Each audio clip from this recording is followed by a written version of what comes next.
ಗುರುರ್ಬ್ರಹ್ಮ ಗುರುರ್ವಿಷ್ಣು ಗುರುರ್ದೇವೋ ಮಹೇಶ್ವರಃ ಗುರು ಸಾಕ್ಷಾತ್ ಪರಬ್ರಹ್ಮ ತಸ್ಮೈ ಶ್ರೀ ಗುರವೇ ನಮಃ. ಧ್ಯಾನ ಮೂಲ ಗುರು ಮೂರ್ತಿ, ಪೂಜ್ಯ ಮೂಲ ಗುರು ಪಾದ, ಮಂತ್ರ ಮೂಲ ಗುರು ವಾಕ್ಯ, ಮುಕ್ತಿ ಮೂಲ ಗುರು ಕೃಪಾ. ಶ್ರೋತ್ರಿಯ ಬ್ರಹ್ಮನಿಷ್ಠ ಸದ್ಗುರು ಬಸವಾನಂದರ ಪಾದಕಮಲಗಳಿಗೂ ಅವರ ಪ್ರತಿರೂಪದಂಥ ನಿಜಗುಣಪ್ಪನವರ ಪಾದಕಮಲಗಳಿಗೂ ನನ್ನ ದೀರ್ಘದಂಡ ಪ್ರಣಾಮಗಳನ್ನು ಸಲ್ಲಿಸುತ್ತಾ, ಸದ್ಗುರು ಮಾರ್ತಾಂಡ ಸಾವಯ ಸದ್ಗುರುಗಳ ಪಾದಕಮಲಗಳಿಗೂ ಹಾಗೂ ರಾಯಪ್ಪ ಸದ್ಗುರುಗಳ ಪಾದಕಮಲಗಳಿಗೂ ನನ್ನ ದೀರ್ಘದಂಡ ಪ್ರಣಾಮಗಳನ್ನು ಸಲ್ಲಿಸುತ್ತಾ, ಗುರು ಸ್ವರೂಪರಾದಂಥ ನನ್ನ ಪತಿದೇವರಿಗೂ ಕೂಡ ನನ್ನ ದೀರ್ಘದಂಡ ಪ್ರಣಾಮಗಳನ್ನು ಸಲ್ಲಿಸುತ್ತಾ, ಮನದಲ್ಲಿ ಸ್ಮರಿಸಿಕೊಳ್ಳುತ್ತಾ, ತಮ್ಮೆಲ್ಲರಿಗೂ ವಂದಿಸುತ್ತಾ, ಇವತ್ತಿನ ನಿಜಗುಣರು ಭಾಳಷ್ಟು ವಿಶೇಷವಾದಂಥ ವಿಚಾರಗಳನ್ನು ಹೇಳ್ತಾ ಇದ್ದಾರೆ. ಕೈವಲ್ಯ ಪದ್ಧತಿ. ಕೈವಲ್ಯ ಅಂದ್ರೆ ಮುಕ್ತಿ, ಪದ್ಧತಿ ಅಂದ್ರೆ ದಾರಿ. ಯಾವುದೋ ಒಂದು ಊರಂತ ಹೆಸರಿಟ್ಟಿರ್ತೀವಿ, ಅದಕ್ಕೆ ಹೋಗೋಕೆ ಮಾರ್ಗ ಇರ್ತದೆ, ಹೌದಲ್ಲ? ಅದ್ರಂಗೆ ಮುಕ್ತಿ ಅನ್ನುವಂಥದ್ದಕ್ಕೆ ಈ ಪದ್ಧತಿ ಅನ್ನುವಂಥದ್ದು ಮಾರ್ಗ. ಇದು ಮುಕ್ತಿಯನ್ನು ಪಡ್ಕೊಳ್ಬೇಕಾದ್ರೆ ನಾವು ಇದೇ ಮಾರ್ಗದಿಂದ ಹೋದಾಗ ಮುಕ್ತಿ ಆಗ್ತದೆ ಅನ್ನುವಂಥ ವಿಚಾರವನ್ನು ಇಲ್ಲಿ ಭಾಳಷ್ಟು ಅದ್ಭುತವಾಗಿ ತಿಳಿಸಿದ್ದಾರೆ ನಿಜಗುಣರು. ಈ ಕೈವಲ್ಯ ಪದ್ಧತಿ ಒಳಗೆ ಜೀವ ಸಂಬೋಧನಾ ಸ್ಥಳದಲ್ಲಿ 5ನೆಯ ಪದ್ಯ ನಡೆದ ನಮಗೀಗ ಭಾಳಷ್ಟು ವಿಚಾರಗಳನ್ನ ಹೇಳತ್ತಾರೆ. ಹೌದು, ನನಗೆ ದುಃಖ ಆಗ್ಯದ ಅಂತ ಹೇಳ್ತೀನಿ ನೀನು. ಯಾಕಂದ್ರೆ ನಾವು ಭಕ್ತರಾದಂಥವ್ರು ಪರಮಾತ್ಮಗೆ ಕೇಳಿಕೊಳತ್ತದ. ಯಾಕಂದ್ರೆ ನಿಜ ಭಕ್ತ ಐತ, ನಿಜವಾದ ದುಃಖವನ್ನು ಗೊತ್ತು ಮಾಡ್ಕೊಂಡ ಅವಾಗ ಕೇಳ್ತಾ ಇದ್ದಾನ, ಭಗವಂತನಿಗೆ ಕೇಳ್ತಾ ಇದ್ದಾನೆ, ನಾನು ಎಷ್ಟಂತ ಕಷ್ಟಗಳನ್ನು ಸಹಿಸಲಿ, ಅದಕ್ಕೆ ನನಗೆ ಇದರಿಂದ ಪಾರು ಮಾಡು ತಂದೆ ಅಂತ ಹಲವಾರು ದುಃಖಗಳನ್ನು ಹೇಳಿದಾಗ, ನೋಡಪ್ಪ ನಾನು ಏನು ಮಾಡೋಕ್ಕಾಗ್ತದೆ ಹೇಳು. ಯಾಕಂತಂದ್ರೆ ಅದೆಲ್ಲ ನಿನ್ನ ಬಲ್ಲೇ ಐತಿ. ಏನಂದ್ರೆ ಈ ಮೋಹವನ್ನು ಮೊದಲು ಬಿಡು. ಮೊದಲು ಎಂಥ ಮೋಹ? ಶರೀರದ ಮೇಲೆ ಇರುವಂಥ ಮೋಹವನ್ನು ಬಿಟ್ಕೊ. ಅದಕ್ಕೆ ಈ ಮೋಹವನ್ನು ನೀ ಬಿಟ್ಟಿದ್ದೆ ಆದರೆ ನಿನಗೆ ಸುಖ ಐತಪ್ಪ, ಆಗ್ತದ ಅಂತ ನಿಜಗೊಂಡ್ರು ಪರಮಾನುಭವದಲ್ಲಿ ಕೂಡ ಒಂದು ಮಾತು ಹೇಳ್ತಾರೆ ಅವರು. ತನುಭಾವ ಒಳಗೆ ದುಃಖದ ಕೇಡು. ಈ ದುಃಖ ಹೋಗ್ಬೇಕಾಯ್ತಾರೆ ಶರೀರದ ಮೇಲೆ ಮೋಹ ಬಿಟ್ಟುಬಿಡು ಅಂತನ್ನುವಂಥದ್ದನ್ನು ಭಾಳ ಅದ್ಭುತವಾಗಿ ನಿನ್ನೆ ಅರ್ಧ ಹೇಳಿದ್ದಾರೆ. ಈಗ ಮುಂದೆ ಕೂಡ ಹಲವಾರು ವಿಚಾರಗಳನ್ನು ಹೇಳ್ತಾರೆ. ಅನಂತ ರೀತಿಯಿಂದ ಹಲವಾರು ಮತವಾದಿಗಳು ಕೂಡ ಯಾವ್ಯಾವ ರೀತಿಯಿಂದ ಯಾವುದಕ್ಕೆ ಮುಕ್ತಿ ಅಂತ ಹೇಳಿದ್ದಾರೆ ಅಂತ ಅನ್ನುವಂಥದ್ದು ಕೆಲವು ವಿಚಾರಗಳನ್ನು ಹೇಳ್ತಾರೆ. ಸ್ವಲ್ಪ ನೋಡ್ಕೊಂಡು ಹೋಗೋಣ. ಈಗ ನ್ಯಾಯ ಮತದವರು ಅವ್ರೇನು ಹೇಳ್ತಾರೆ? ಮತವಾದಿಗಳು, ಅನಂತ ಮತವಾದಿಗಳು ಬೇರೆ ಬೇರೆ ರೀತಿಯಿಂದ ಹೇಳೋರು ಅದಾರ. ಅದಕ್ಕೆ ನ್ಯಾಯ ಮತದವ್ರು ಏನು ಹೇಳ್ತಾರೆ? 21 ದುಃಖಗಳ ಒಂದು ನಾಶವೇ ಮೋಕ್ಷ ಅಂತ ಹೇಳ್ತಾರೆ. ಯಾಕಂದರೆ ಇವರು ಇದಕ್ಕೆ ಮೋಕ್ಷ ಅಂತ ಏನು ಮತವಾದಿಗಳು ಹೇಳ್ತಾರಲ್ಲ, ಅದು ಮಂಡನೆ ಮಾಡಬೇಕು. ಇವರು ಅದನ್ನು ಮಾಡಿ ಇಂಥದ್ದೇ ಅಂತ ತೋರಿಸುವಂಥದ್ದು ವೇದಾಂತಿಗಳು. ಅದಕ್ಕೆ ಇಲ್ಲಿ ಕೂಡ ಮತವಾದಿಗಳು ಏನು ಹೇಳ್ತಾರೆ? ನ್ಯಾಯ ಮತದವ್ರು ಏನು ಹೇಳ್ತಾರೆ? 21 ದುಃಖಗಳ ಒಂದು ನಾಶ ಆಗುವಂಥದ್ದು. 21 ದುಃಖ ನಮಗೆ ಅದಾವ, ಅವು ನಾಶ ಆಯ್ತಂದ್ರೆ ಅದಕ್ಕೆ ಮೋಕ್ಷ ಅಂತ ಕರಿತೀವಿ ಅಂತ ಅವ್ರು ಹೇಳ್ತಾರೆ. ಯಾಕಂದರೆ ಇಲ್ಲಿ ಒಂದು ಈ ಕಣ್ಣಾಗಿರ್ಬೋದು, ಕಿವಿ ಆಗಿರ್ಬೋದು, ಜ್ಞಾನೇಂದ್ರಿಯಗಳು ಇವು, ಮತ್ತು ಈ ಮನಸ್ಸು 6 ಇಂದ್ರಿಯಗಳು, ಅವುಗಳ ವಿಷಯಗಳು 6 ವಿಷಯಗಳು, 6 ಇಂದ್ರಿಯಗಳು, ಇವು ಜ್ಞಾನ ಮತ್ತು ಸುಖ ದುಃಖ ದೇಹ ಇವೆಲ್ಲ ಸೇರಿದಾಗ 21 ದುಃಖಗಳಂತ ಹೇಳ್ತಾರೆ ಅವರು. ಹೇಳಿ ಇವುಗಳ ನಿವೃತ್ತಿಯೇ ಮೋಕ್ಷ ಅಂತ ಅವ್ರು ಹೇಳ್ತಾರೆ. ಯಾರು? ನ್ಯಾಯ ಮತದವ್ರು ಹೇಳ್ತಾರೆ. ಮತ್ತಿನ್ನು ಸಾಂಖ್ಯರು ಏನು ಹೇಳ್ತಾರೆ? ಅವ್ರೇನು ಹೇಳ್ತಾರಂದ್ರೆ ಆಧ್ಯಾತ್ಮಿಕ, ಆದಿ ಭೌತಿಕ, ಆದಿ ದೈವಿಕ ಅನ್ನುವಂಥ 3 ತ್ರಿತಾಪಗಳು ಯಾವಾಗ ನಿವೃತ್ತಿ ಅದ ಅದು ಮೋಕ್ಷ ಅಂತ ಇವ್ರು ಹೇಳ್ತಾರೆ. ಯಾರು? ಸಾಂಖ್ಯ ಮತವಾದಿಗಳು ಅವ್ರು ಹೇಳ್ತಾರೆ. ಮತ್ತು ಪೂರ್ವ ಮೀಮಾಂಸಕರು ಏನು ಹೇಳ್ತಾರೆ? ಸ್ವರ್ಗಾದಿ ಲೋಕಗಳ ಪ್ರಾಪ್ತಿ ಮೋಕ್ಷ ಅಂತ ಹೇಳ್ತಾರೆ ಅವರು. ನೋಡ್ರಿ, ಇಲ್ಲಿ ಕೂಡ ನಾವು ಯಾವುದಾದ್ರು ಮತವಾದಿಗಳನ್ನು ಅವನ್ನ ಹಿಡ್ಕೊಂಡು ನಾವು ಅದನ್ನು ಸ್ವೀಕಾರ ಮಾಡೋಂಗಿಲ್ಲ. ಇವ್ರೇನು ಹೇಳ್ತಾರೆ? ಪೂರ್ವ ಮೀಮಾಂಸಕರು ಸ್ವರ್ಗಾದಿ ಲೋಕಗಳ ಪ್ರಾಪ್ತಿಯೇ ಮೋಕ್ಷ ಅಂತ ಇವ್ರು ಹೇಳ್ತಾರೆ. ಯಾರು? ಪೂರ್ವ ಮೀಮಾಂಸಕರು ಮತವಾದಿಗಳು. ಬೌದ್ಧರು ಹೇಳ್ತಾರೆ ಆಕಾಶಾದಿ ಗಮನವೇ ಅದೇನು ಮೋಕ್ಷ ಅಂತ ಇವರು ಏನು ಬೌದ್ಧರು ಹೇಳ್ತಾರೆ. ಇನ್ನು ಪತಂಜಲಿ ಯೋಗದವ್ರು ಏನು ಹೇಳ್ತಾರೆ ಅಂದ್ರೆ ಯಮ ನೇಮ ಆಸನ ಪ್ರಾಣಾಯಾಮ ಪ್ರತ್ಯಾಹಾರ ಏನು ಅಷ್ಟಾಂಗಗಳು ಅದಾವಲ್ಲ, ಪತಂಜಲಿ ಯೋಗದವರು ಅವ್ರೇನು ಹೇಳ್ತಾರ, ಯಮ, ನೇಮ, ಆಸನ, ಪ್ರಾಣಾಯಾಮ, ಪ್ರತ್ಯಾಹಾರ, ಧಾರಣ, ಧ್ಯಾನ, ಸಮಾಧಿ ಇವು ಅಷ್ಟಾಂಗಗಳನ್ನು ಮೂಲಕ, ಅಷ್ಟ ಯೋಗಾಂಗಗಳೇನದು ಅಷ್ಟಾಂಗಗಳ ಮೂಲಕ ಸಮಾಧಿ ಸ್ಥಿತಿಯಲ್ಲಿರುವುದೇನು ಆಗ್ತದೆ. ಎಲ್ಲಿಗೆ ಹೋಗುವಂಥದ್ದು? ಯಮ, ನೇಮ, ಆಸನ, ಪ್ರಾಣಾಯಾಮ, ಪ್ರತ್ಯಾಹಾರ, ಧಾರಣ, ಧ್ಯಾನ, ಸಮಾಧಿ ಮಾಡಿಕೊಂಡು ಅದಕ್ಕೆ ಸಮಾಧಿ ಸ್ಥಿತಿಗೆ ಹೋಗುವಂಥದ್ದು. ಆ ಸಮಾಧಿ ಸ್ಥಿತಿಗೆ ಹೋಗುವಂಥದ್ದೇ ಮೋಕ್ಷ ಅಂತೇಳ್ಬಿಟ್ಟು ಈ ಪತಂಜಲಿ ಯೋಗದವ್ರು ಹೇಳ್ತಾರೆ. ಅದಕ್ಕೆ ವೇದಾಂತಿಗಳು ಇದಕ್ಕೆ ಹೇಳ್ತಾರೆ ನೋಡ್ರಿ. ಏನು ಹೇಳ್ತಾರೆ ಅವರು? ಎಲ್ಲವನ್ನು ಖಂಡನೆ ಮಾಡ್ತಾರೆ ಅವರು. ಏನಂತ ಹೇಳ್ತಾರೆ ಅವರು?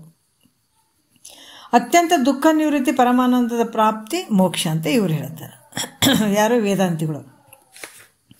ಇದೇ ಪರಮ ಮುಕ್ತಿ ಅಂತ ಹೇಳಿಸ್ಕೊಳ್ತದ ಅಂತ ಇವ್ರು ಹೇಳ್ತಾರೆ. ಇದೇ ಶ್ರೇಷ್ಠವಾದಂಥ ಮುಕ್ತಿ ಅನಿಸ್ಕೊಳ್ತದಂತ ಯಾರು ಹೇಳ್ತಾರೆ? ವೇದಾಂತಿಗಳು ಹೇಳ್ತಾರೆ. ಈಗ ಇವರೆಲ್ಲ ಹೇಳಿದ್ದಾರೆ, ಮೇಲಿನ ಮತವಾದಿಗಳೆಲ್ಲ ಹೇಳಿದ್ದಾರೆ. ಯಾರು ಹೇಳಿದಾರೆ ಅಂದ್ರೆ ಪತಂಜಲಿ ಯೋಗದವ್ರು ಹೇಳಿದರು, ನೈಯಾಯಿಕರು ಹೇಳಿದರು, ಸಾಂಖ್ಯರು ಹೇಳಿದರು.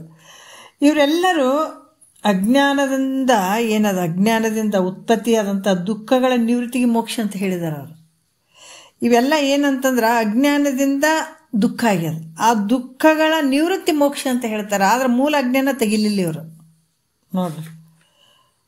ಯಾಕಂದ್ರೆ ಈ ದುಃಖಗಳಿಗೆ ಮೂಲ ಕಾರಣ ಯಾವುದು? ಅಜ್ಞಾನ ಐತೆ.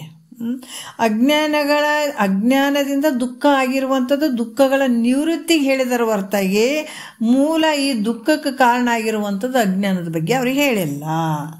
ಇವ್ರು ಹೇಳ್ತಾರೆ, ಯಾರು? ವೇದಾಂತಿಗಳು. ಈ ಕಾರಣದಿಂದ ಉಳಿದಂಥ ಅಜ್ಞಾನದಿಂದ ಏನಾಗ್ತದೆ? ಪುನಃ ಈಗ ನಾವು ಜಾಲಿ ಗಿಡವನ್ನು ತುದಿ ಕಟ್ ಮಾಡಿದ್ರೆ ಮತ್ತೆ ಚಿಗುರ್ತದಿಲ್ಲ, ಮತ್ತು ಬೇರೆಯನ್ನ ತೆಗೆದ್ರೆ ಮತ್ತು ಚಿಗುರು ಬರ್ತದೆ ಅನ್ನೋದ್ರೆ ಇಲ್ಲ. ಅದೇ ರೀತಿ ಕೂಡ ಇವ್ರು ಹೇಳ್ತಾರ. ಈಗ ಅವರು ಮೇಲ್ಗಡೆದ ಮಾತ್ರ ಅವ್ರು ಹೇಳಿದ್ದಾರೆ, ಯಾಕೆ ಅಜ್ಞಾನದಿಂದ ಉತ್ಪತ್ತಿಯಾದಂಥ ದುಃಖದ ನಾಶ ಮಾತ್ರ ಹೇಳಿದ್ದಾರೆ. ಉಳಿದಂಥ ಅಜ್ಞಾನದ ಪುನಃ ಮತ್ತು ದುಃಖ ಉತ್ಪತ್ತಿ ಆಗ್ತದೆ. ಹೆಂಗಂತಂದ್ರೆ ಅದನ್ನೇ ಹೇಳ್ತಾರೆ ಅವರು. ಅಜ್ಞಾನದಿಂದ ಪುನಃ ದುಃಖ ಜಾಸ್ತಿ ಆಗ್ತಾನೆ ಹೋಗ್ತದೆ. ಅದರಿಂದ ಅವು ಯಥಾರ್ಥವಾದಂಥ ಮೋಕ್ಷಗಳು ಅಲ್ಲ ಅಂತ ಇವರು ಖಂಡನೆ ಮಾಡ್ತಾರೆ, ಯಾರು? ವೇದಾಂತಿಗಳು. ಮತ್ತೇನು ಹೇಳ್ತಾರೆ? ಇನ್ನು ಪೂರ್ವ ಮೀಮಾಂಸಕರು ಹೇಳ್ತಕ್ಕಂಥ ಸ್ವರ್ಗ ಪ್ರಾಪ್ತಿಯಾದರೂ ಕೂಡ ಯಥಾರ್ಥ ಮೋಕ್ಷ ಅಲ್ಲ. ಭಾಳಷ್ಟು ಜನ ತಿಳ್ಕೊಂಡಿರ್ತೀವಿ ನಾವು ಸ್ವರ್ಗಕ್ಕೆ ಹೋಗ್ಬೇಕ್ರಿ. ಸ್ವರ್ಗ ಅಂದ್ರೆ ಮೋಕ್ಷ ಐತೆ ಅನ್ನೋದು. ಸ್ವರ್ಗ ಅನ್ನುವಂಥದ್ದು ಕೂಡ ಮೋಕ್ಷ ಅಲ್ಲ, ಅದು ಯಥಾರ್ಥವಾದಂಥ ಮೋಕ್ಷ ಅಲ್ಲ. ಅದು ಹೋಗಿ ಬರುವಂಥದ್ದಕ್ಕೆ ಸಾಲೋಕ್ಯ, ಸಾರೂಪ್ಯ, ಸಾಮೀಪ್ಯ ಕೆಲವು ಗತಿಗಳು ಅದಾವೆ. ಇಲ್ಲಿ ಕೂಡ ಸಾತಿಶಯ, ಕ್ಷಯ, ಪತನ. ನೀನು ಯಾವಾಗ ಸ್ವರ್ಗಕ್ಕೆ ಹೋದ್ರೂ ಕೂಡ ನಿನ್ನ ಪುಣ್ಯ ಇರುವ ಮಟ್ಟ ಅಲ್ಲಿ ಇಟ್ಕೊತಾರೆ, ಅಲ್ಲಿಂದ ಮತ್ತೆ ನಿನಗೂ ಹಾಕ್ತಾರೆ ಕೆಳಗಡೆನೆ. ಅಲ್ಲಿ ಭಾಳ ದಿವಸ ಇರೋಕ್ಕಾಗಂಗಿಲ್ಲ ನಿನಗೆ. ಅದಕ್ಕೆ ಅದು ಕೂಡ ಯಥಾರ್ಥವಾದಂಥ ಮೋಕ್ಷದ್ದು ಅಲ್ಲ. ಯಾಕಂದ್ರೆ ಕ್ಷೀಣೆ ಪುಣ್ಯ ಮೃತ್ಯು ಲೋಕಂ ವಿಶಂತಿ ಅಂತ ಹೇಳ್ತಾರೆ. ಯಾಕಂದ್ರೆ ಯಾವಾಗ ನಿನ್ನ ಪುಣ್ಯ ಕ್ಷೀಣ ಆಗಿಬಿಡ್ತದೆ, ಮುಗೀತದ, ಅವಾಗ ಮತ್ತೆ ನೀನು ಇಲ್ಲಿಗೆ ಭೂಲೋಕಕ್ಕೆ ಬರಬೇಕಾಗ್ತದೆ. ಈ ರೀತಿ ಗೀತೆಯಲ್ಲಿ ಕೂಡ ಹೇಳಿದ್ದಾರೆ ಇದನ್ನು. ಪುಣ್ಯ ತೀರಿದ ಕೂಡಲೇ ಮತ್ತು ಮನುಷ್ಯ ಎಲ್ಲಿಗೆ ಬರ್ತಾನಂತಂದ್ರೆ ಮತ್ತು ಈ ಲೋಕಕ್ಕೆ ಬರಬೇಕಾಗ್ತದೆ. ಅದರಿಂದ ಇದು ಹೆಂಗದ? ಸ್ವರ್ಗ ಲೋಕ ಕೂಡ ಅನಿತ್ಯದಿಂದ ಕೂಡದ. ಅದು ನಿತ್ಯವಾಗಿರುವಂಥದ್ದಲ್ಲ, ಯಾವಾಗಲೂ ಅಲ್ಲೇ ಇರ್ತೀನಿ ಅನ್ನುವಂಥದ್ದು ಇಲ್ಲ. ಅದು ಮತ್ತೆ ತಿರ್ಗಾ ಹೋಗುವಂಥದ್ದು ಬರುವಂಥದ್ದು. ಅದು ಯಥಾರ್ಥವಾದ ಜ್ಞಾನ ಅಲ್ಲ, ಮತ್ತು ಯಥಾರ್ಥವಾದಂಥ ಮೋಕ್ಷ ಅಲ್ಲ ಅದು. ಬೌದ್ಧರು ಹೇಳ್ತಕ್ಕಂಥದ್ದು ಏನಂದ್ರೆ ಆಕಾಶಾದಿ ಉತ್ತರೋತ್ತರ ಗಮನ ರೂಪ ಮೋಕ್ಷವು ಹೇಳ್ತಾರೆ ಅವರು. ಇದು ಕೂಡ ಯಥಾರ್ಥವಾದಂಥದ್ದಲ್ಲ. ಯಾಕಂದ್ರೆ ಈ ಉಸಿರಾಟ ಆಡುವಂಥದ್ದು ಇದು, ಯಾಕಂದ್ರೆ ಆಕಾಶಾದಿ ಉತ್ತರೋತ್ತರ ಗಮನ ರೂಪ ಅದು ಯಥಾರ್ಥವಾದಂಥ ಜ್ಞಾನ ಅಲ್ಲ. ಯಾಕಂದರೆ ಇದರಲ್ಲಿ ವಿಶ್ರಾಂತಿಯೇ ಇರೋದಿಲ್ಲಲ್ಲ, ಹಂಗಾಗಿಬಿಟ್ಟು ಇದು ಕೂಡ ಆಗಕ್ಕಾಗಂಗಿಲ್ಲ ಅಂತ ಕೂಡ ಹೇಳ್ತಾರೆ. ಈ ರೀತಿ ಇವೆಲ್ಲವೂ ಮೋಕ್ಷ ಅನ್ನುವಂಥ ಶಬ್ದದಿಂದ, ಇದು ಕೂಡ ಮೋಕ್ಷ ಅನ್ನುವಂಥ ಶಬ್ದದಿಂದ ಖರ್ಚಿಕೊಳ್ತವೆ ಇವಕ್ಕೂ. ಈಗ ಸಾಲೋಕ್ಯ ಅನ್ನುವಂಥದ್ದು ಕೂಡ ಅದಕ್ಕೂ ಮೋಕ್ಷ ಅಂತ ಹೇಳ್ತಾರೆ. ಸ್ವರ್ಗಕ್ಕೆ ಹೋಗ್ಬೇಕಾದ್ರೆ ಮೋಕ್ಷ ಅಂತ ಹೇಳ್ತಾರೆ. ಮತ್ತು ಸಾರೂಪ್ಯ ಅನ್ನುವಂಥದಕ್ಕೆ ಮೋಕ್ಷ ಅಂತ ಹೇಳ್ತಾರೆ. ಸಾಮೀಪ್ಯ ಅನ್ನುವಂಥ ಅಲ್ಲಿ ಹೋದ್ರೂ ಕೂಡ ಅದಕ್ಕೆ ಮೋಕ್ಷ ಅಂತ ಹೇಳ್ತಾರೆ ಅವರು. ಅದಕ್ಕೆ ಇಲ್ಲಿ ಕೂಡ ಏನು ಹೇಳ್ತಾರೆ? ಯಥಾರ್ಥವಾದಂಥ ಮೋಕ್ಷಗಳು ಇವಲ್ಲ. ಇವು ಹೆಂಗದಾವಂತಂದ್ರೆ ಯಥಾರ್ಥವಾದಂಥ ಮೋಕ್ಷ ಅದಾವೇನೋ ಅವ್ರು ಹೇಳೋವಂಥದ್ದಂದ್ರೆ ಅಲ್ಲ. ಅತ್ಯಂತ ದುಃಖ ನಿವೃತ್ತಿ ಅಂತಂದ್ರೆ ಬರೀ ಹೋಗಿ ಬರುವಂಥದ್ದು ಬರೀ ದುಃಖ ಅಂತೀವಿ. ಅತ್ಯಂತ ದುಃಖ ನಿವೃತ್ತಿ ಅಂದ್ರೆ ಅದು ಮತ್ತೆ ಆ ದುಃಖ ನಿವೃತ್ತಿ ಆಯ್ತಂದ್ರೆ ತಿರುಗ ಬರುವಂಥದ್ದಲ್ಲ. ಅದಕ್ಕಿಂತ ದೊಡ್ಡ ದುಃಖ ಯಾವುದಿಲ್ಲ. ಅಷ್ಟೊಂಥ ದುಃಖ ಮತ್ತೆ ಆ ದುಃಖ ಹೋಯ್ತಂದ್ರೆ ತಿರುಗಿ ಬರುವಂಥದ್ದಲ್ಲ ಅದು. ಅತ್ಯಂತ ಪರಮ ಅಂದರೆ ಎಲ್ಲಕ್ಕಿಂತ ಶ್ರೇಷ್ಠವಾಗಿರುವಂಥದ್ದು. ಒಂದು ಸಲ ಆಯಿತು ಅಂದರೆ ಮತ್ತೆ ಅದು ತಿರುಗಾ ಹೋಗುವಂಥದ್ದಲ್ಲ. ಅದಕ್ಕೆ ಅತ್ಯಂತ ದುಃಖ ನಿವೃತ್ತಿ ಪರಮಾನಂದದ ಸ್ಥಿತಿ. ಇದಕ್ಕೆ ಮೋಕ್ಷ ಅಂತ ಹೇಳಿಸಿಕೊಳ್ತದ ಅಂತ ಈ ವೇದಾಂತಿಗಳು ಅವೆಲ್ಲವುಗಳ ಬಗ್ಗೆ ಖಂಡನೆ ಮಾಡಿ ಇದು ಮಂಡನೆ ಮಾಡ್ತಾರೆ ಅವರು. ಅವೆಲ್ಲ ಮತವಾದಿಗಳ ಬಗ್ಗೆ ಖಂಡನೆ ಮಾಡ್ತಾರೆ. ಯಾಕಂದ್ರೆ ಅದು ಅಜ್ಞಾನದ ದುಃಖದಿಂದ ಕೂಡಿದಂಥವು ಹೇಳಕತ್ತಾರ ಅವರು. ಅಷ್ಟೇ ದುಃಖದ ಬಗ್ಗೆ ಹೇಳಕತ್ತಾರ, ಆದರೆ ಆ ದುಃಖಕ್ಕೆ ಮೂಲ ಕಾರಣ ಆಗಿರುವಂಥದ್ದು ಅವ್ರು ಹೇಳ್ತಾ ಇಲ್ಲ. ಅದಕ್ಕೆ ಮುಖ್ಯವಾಗಿ ಈ ದುಃಖಕ್ಕೆ ಮೂಲ ಕಾರಣ ಆಗಿರುವಂಥದ್ದು ಯಾವುದು? ಅಜ್ಞಾನ. ಈ ಅಜ್ಞಾನವನ್ನು ನಾವು ಅಳಿಬೇಕು ಅಂತ ವೇದಾಂತಿಗಳು ಹೇಳುತ್ತಾರೆ. ಈ ರೀತಿಯಾಗಿ ಅತ್ಯಂತ ದುಃಖ ನಿವೃತ್ತಿ ಪರಮಾನಂದದ ಪ್ರಾಪ್ತಿಯೇ ಪರಮೋಕ್ಷ ಅಂತ ಹೇಳಿಸ್ಕೊಳ್ತದ. ಇಂತಹ ಪರಮ ಮೋಕ್ಷ ಯಾಕಂದರೆ ಇಂಥ ಪರಮ ಮೋಕ್ಷ ಅಂದರೆ ಶ್ರೇಷ್ಠವಾದಂಥ ಮೋಕ್ಷ. ಪರಮ ಮೋಕ್ಷ ಅಂತಂದ್ರೇನು? ಶ್ರೇಷ್ಠವಾದಂಥ ಮೋಕ್ಷ. ಏನು ಹೇಳ್ತಾರೆ ಇಲ್ಲಿ?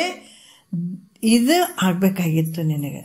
ಅತ್ಯಂತ ದುಃಖ ನಿವೃತ್ತಿ ಪರಮಾನಂದದ ಸ್ಥಿತಿ ನಿನಗೆ ಆಗಬೇಕಾಗಿತ್ತು ಅಂತಂದ್ರೆ ಮೊದಲ ದೇಹದ ಮೇಲಿನ ಮೋಹವನ್ನು ಬಿಡು.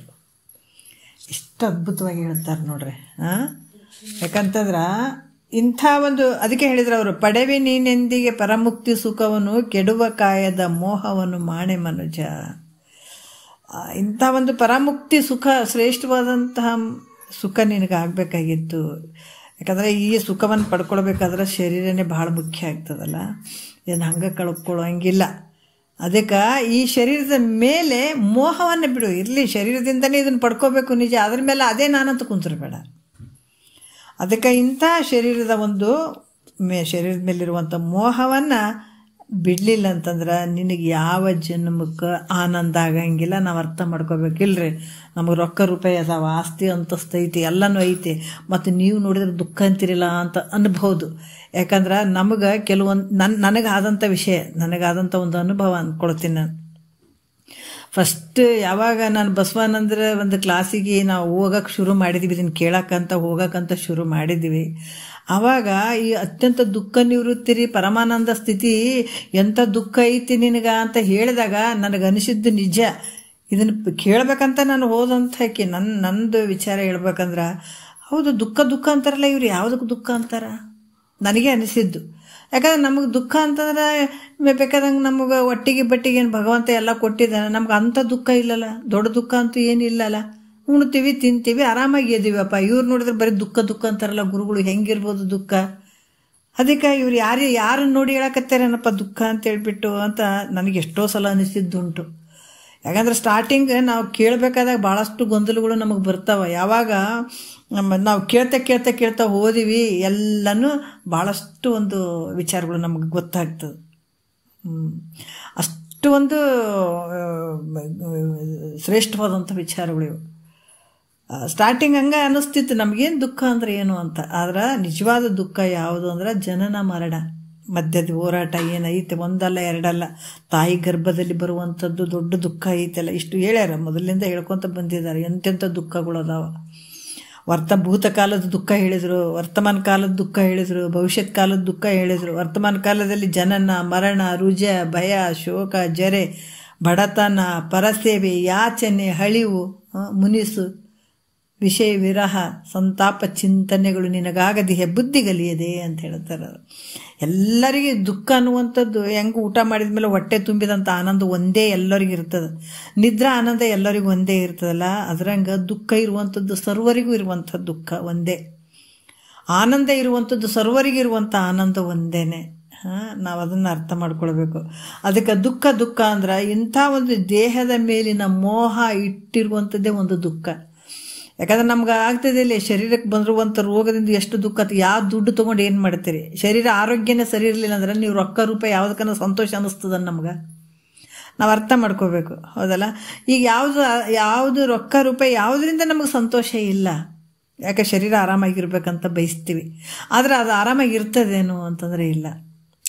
ಅದು ಕೆಡುವಂಥದ್ದೇ. ಅದು ಯಾವ ದುಡ್ಡು ಬೇಕಾಗಿಲ್ಲ, ನಮ್ಗೆ ಯಾವುದು ಬೇಕಾಗಿಲ್ಲ ರೀ, ಆರೋಗ್ಯ ಒಂದು ಚೆನ್ನಾಗಿರಲಿ ಅಂತ ಹೇಳ್ತೀವಿ. ನಿಜ. ಯಾವಾಗ ಅಂತಂದ್ರೆ ಅದು ನೀವು ಎಷ್ಟೇ ಚಂದ ಇರ್ರಿ ಅಂದರೂ ಕೂಡ ಅದು ಷಡ್ಭಾವ ವಿಕಾರಕ್ಕೆ ಒಳಗಾಗುವಂಥ ಶರೀರ. ಯಾವಾಗ ನಿನಗೆ ಚೆನ್ನಾಗಿ ಈ ಶರೀರ ಇರ್ತದೆ, ಯೌವನ ಸಂದರ್ಭದಲ್ಲಿ ಕೆಲವೊಂದು ಕಾಲಗಳದಾವೆ, ಇಂಥ ಒಂದು ಸಂದರ್ಭದಲ್ಲಿ ನಿನ್ನ ವಯಸ್ಸು ಒಂದು ಸ್ವಲ್ಪ ಇರುವಂಥ ಸಂದರ್ಭದಲ್ಲಿ ನಿನಗೆ ನಿಷ್ಕಾಮದ ಪುಣ್ಯದ ಫಲ ಇದು ಬಂತು ಅಂತದಾಗ ಆಯುಷ್ಯ ಇರುವ ಮಟ್ಟ ನೀನು ಜ್ಞಾನವನ್ನು ಪಡ್ಕೊಂಡ್ರೆ ಸಾರ್ಥಕ ಆಗ್ತದೆ. ಈ ರೋಗಗಳ ಒಂದು ತೋಟ ಇರುವಂಥ ಈ ಶರೀರದಿಂದ ಮುಖ್ಯವಾದಂಥ ಕೆಲಸಗಳನ್ನು ಮಾಡ್ಕೊಳ್ಬೇಕಾಗ್ಯದ ನಮಗೆ.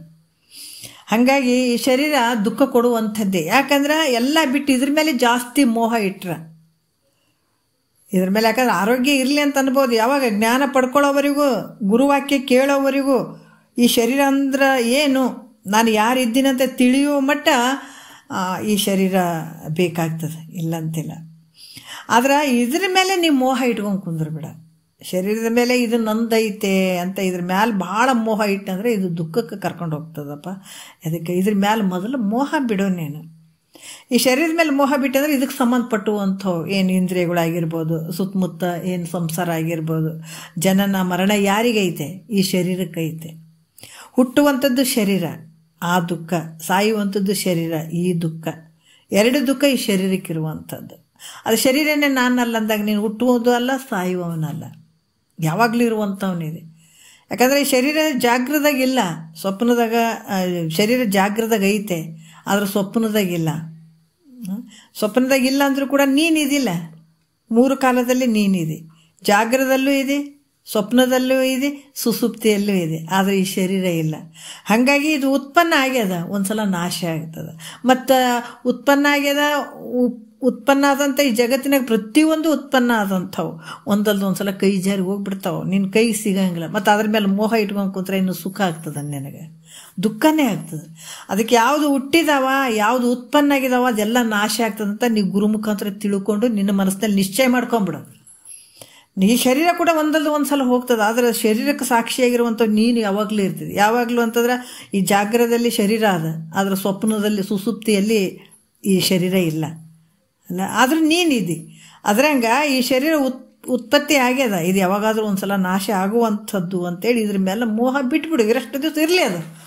ಅದಕ್ಕೆ ಮತ್ತೆ ಮುಣಿಸ್ಬಾರ್ದೇನ್ರಿ, ತಿನ್ನಿಸ್ಬಾರ್ದೇನ್ರಿ, ಭಾಳ ನೆಗ್ಲೆಕ್ಟ್ ಮಾಡ್ಬೇಕಂದ್ರೆ ಅಂತಲ್ಲ. ಅದಕ್ಕೇನು ಜ್ಞಾನ ಆಗುವ ಮಟ್ಟ ನಾವು ಅದನ್ನು ನೋಡ್ಕೊಳ್ಬೇಕು, ಸರಿ ನೋಡ್ಕೊಳ್ಬೇಕು. ಜ್ಞಾನ ಆದಮೇಲೆ ಒಗಿಬೇಕಂತಲ್ಲ. ಅದಕ್ಕೇನು ಬದುಕೊಂಡಿರೋವರೆಗೂ ನಾವೇನೇನು ತಿನ್ನಿಸ್ಬೇಕಾಗಿದೆ ಅದಕ್ಕೆ ಸ್ವಲ್ಪ ತಿನ್ನಿಸ್ಬೇಕು. ಯಾಕಂತಂದ್ರೆ ಅದು ಪ್ರಾರಬ್ಧ ಮುಗಿಯುವ ಮಟ್ಟ ಇದು ಶರೀರ ಭೂಮಿ ಮೇಲೆ ತಿರುಗಾಡ್ತಾ ಇರ್ತದೆ, ವ್ಯವಹಾರ ಮಾಡ್ತದೆ. ಸುಖ ಪಟ್ಟಂಗಾಯ್ತು, ದುಃಖ ಪಟ್ಟಂಗಾಗ್ತದೆ, ಇದೆಲ್ಲ ಆಗ್ತದೆ. ಇದೆಲ್ಲಕ್ಕೂ ಸಾಕ್ಷಿಯಾಗಿರುವಂಥದ್ದು ನೀನು ಸಪ್ರೇಟ್ ಇದೆ. ಇದಕ್ಕೆಲ್ಲ ಸಾಕ್ಷಿ ರೂಪವಾಗಿರುವಂಥದ್ದು ಯಾವುದು ನಿನಗೆ ಸಂಬಂಧ ಇಲ್ಲ. ಒಳಗಡೆ ಆತ್ಮನಿಗೆ ಇದಕ್ಕೆ ಯಾವುದು ಸಂಬಂಧ ಇಲ್ಲ. ಶರೀರಕ್ಕೆ ಆಗುವಂಥದ್ದು, ಈ ಪ್ರಾರಬ್ಧ ಕರ್ಮದಿಂದ ಆಗುವಂಥದ್ದು ಯಾವ ಗೊಂದಲಗಳು ಇವೆಲ್ಲ ಆತ್ಮನಿಗೆ ಸಂಬಂಧ ಇಲ್ಲ. ನೀನು ಸಾಕ್ಷಿ ರೂಪವಾಗಿ ನೋಡ್ಕೊಳ್ತಿದ್ದಿ. ಅದಕ್ಕೆ ಇರುವ ಮಟ್ಟ ಇದಕ್ಕೂ ಕೂಡ ನೋಡ್ಕೊಳ್ಬೇಕಾಗ್ತದೆ, ಇಲ್ಲ ಅಂತಲ್ಲ. ಆದರೆ ಇದು ಹೋಗ್ತಾ ಇದೆಯಲ್ಲ ಶರೀರ, ಇದು ಹೆಂಗಂದ್ರೆ ಷಡ್ಭಾವಿಕಾರಕ್ಕೆ ಬಾಲ್ಯ ಹೋಯ್ತು, ಯೌವನ ಹೋಯ್ತು, ಮುಪ್ಪು ಬಂತಲ್ಲ, ಈ ಶರೀರ ಹಿಂಗಾಯ್ತಲ್ಲ ಅಂತನ್ನುವಂಥದ್ದು, ಸತ್ತೋಗ್ಬಿಡ್ತಿದೆ ಶರೀರ ಅನ್ನುವಂಥದ್ದು. ಈ ಥರ ಮೋಹ ಮಾಡೋಕೆ ಹೋಗ್ಬೇಡ. ಅದು ಹೋಗೋದೇ ಒಂದಲ್ಲ ಸಲ ಹೋಗೋದೆ. ಅದ್ರ ಮೇಲೆ ಮೋಹ ಮಾಡಬೇಡಪ್ಪ ಅಂತ ಇಲ್ಲಿ ಹೇಳ್ತಾರೆ. ಮತ್ತು ಅದನ್ನು ವಿಚಾರ ಹೇಳ್ತಾರೆ ನೋಡ್ರಿ. ದೇಹ ಹೆಂಗಾದಪ್ಪ ಅಂತಂದ್ರೆ ಭಾಳ ಪವಿತ್ರ ಅದನೇ ದೇಹ. ದೇಹ ಭಾಳ ಪವಿತ್ರ ಅದೇನು ಅಂತಂದ್ರೆ ಅಪವಿತ್ರದಿಂದ ಕೂಡಿದಂಥದ್ದದ ವಿಚಾರ ಮಾಡಬೇಕು. ಯಾಕಂತಂದ್ರೆ ಈ ಅಪವಿತ್ರವಾದಂಥ ದೇಹದಲ್ಲಿದ್ದುಕೊಂಡು ಈ ಸುಖಗಳನ್ನು ಅನುಭವಿಸ್ತೀನಂತ ಹೇಳ್ತೀಯಲ್ಲ, ಅದರ ಆಸೆಯನ್ನು ಬಿಡಪ್ಪ. ಇದು ಅಪವಿತ್ರವಾದಂಥ ಶರೀರದಲ್ಲಿ ನೀನು ಇದ್ದುಕೊಂಡು ಮತ್ತು ವಿಷಯಗಳ ಆನಂದ ಪಡ್ತೀನಿ ಅಂತೀಯಲ್ಲ, ಇದನ್ನು ಬಿಟ್ಟು ಬಿಡಪ್ಪ ಮೊದಲ. ಅದು ಇವಾಗ 1ನೇ ನುಡಿಯಲ್ಲಿ ಹೇಳ್ತಾರೆ ಅವರು, ಭಾಳ ಅದ್ಭುತವಾಗಿ ಹೇಳ್ತಾರೆ ನೋಡ್ರಿ. ಮಲಮೂತ್ರ ಅಣುವಿರ್ದ ನೆಲೆಯೋಳು ನಿಲೆನೆಂಬೆ, ಫಲವು ಪೇಯದ ತಾಣವೆನಿಸುವ ಅಂಗದೋಳು ನೆಲೆಸಿ, ವಿಷಯ ಸುಖವನ್ನು ಭೋಗಿಸುವೆನೆಂದು ಸಲೆ ಮನ ಬೆಳೆಸಿ ಹೂದನು ಬಿಡೆ ಮನುಜ. ನೋಡ್ರಿ, ಅದಕ್ಕೆ ಭಾಳಷ್ಟು ವಿಚಾರಗಳನ್ನು ಹೇಳ್ತಾರೆ ಅವರು.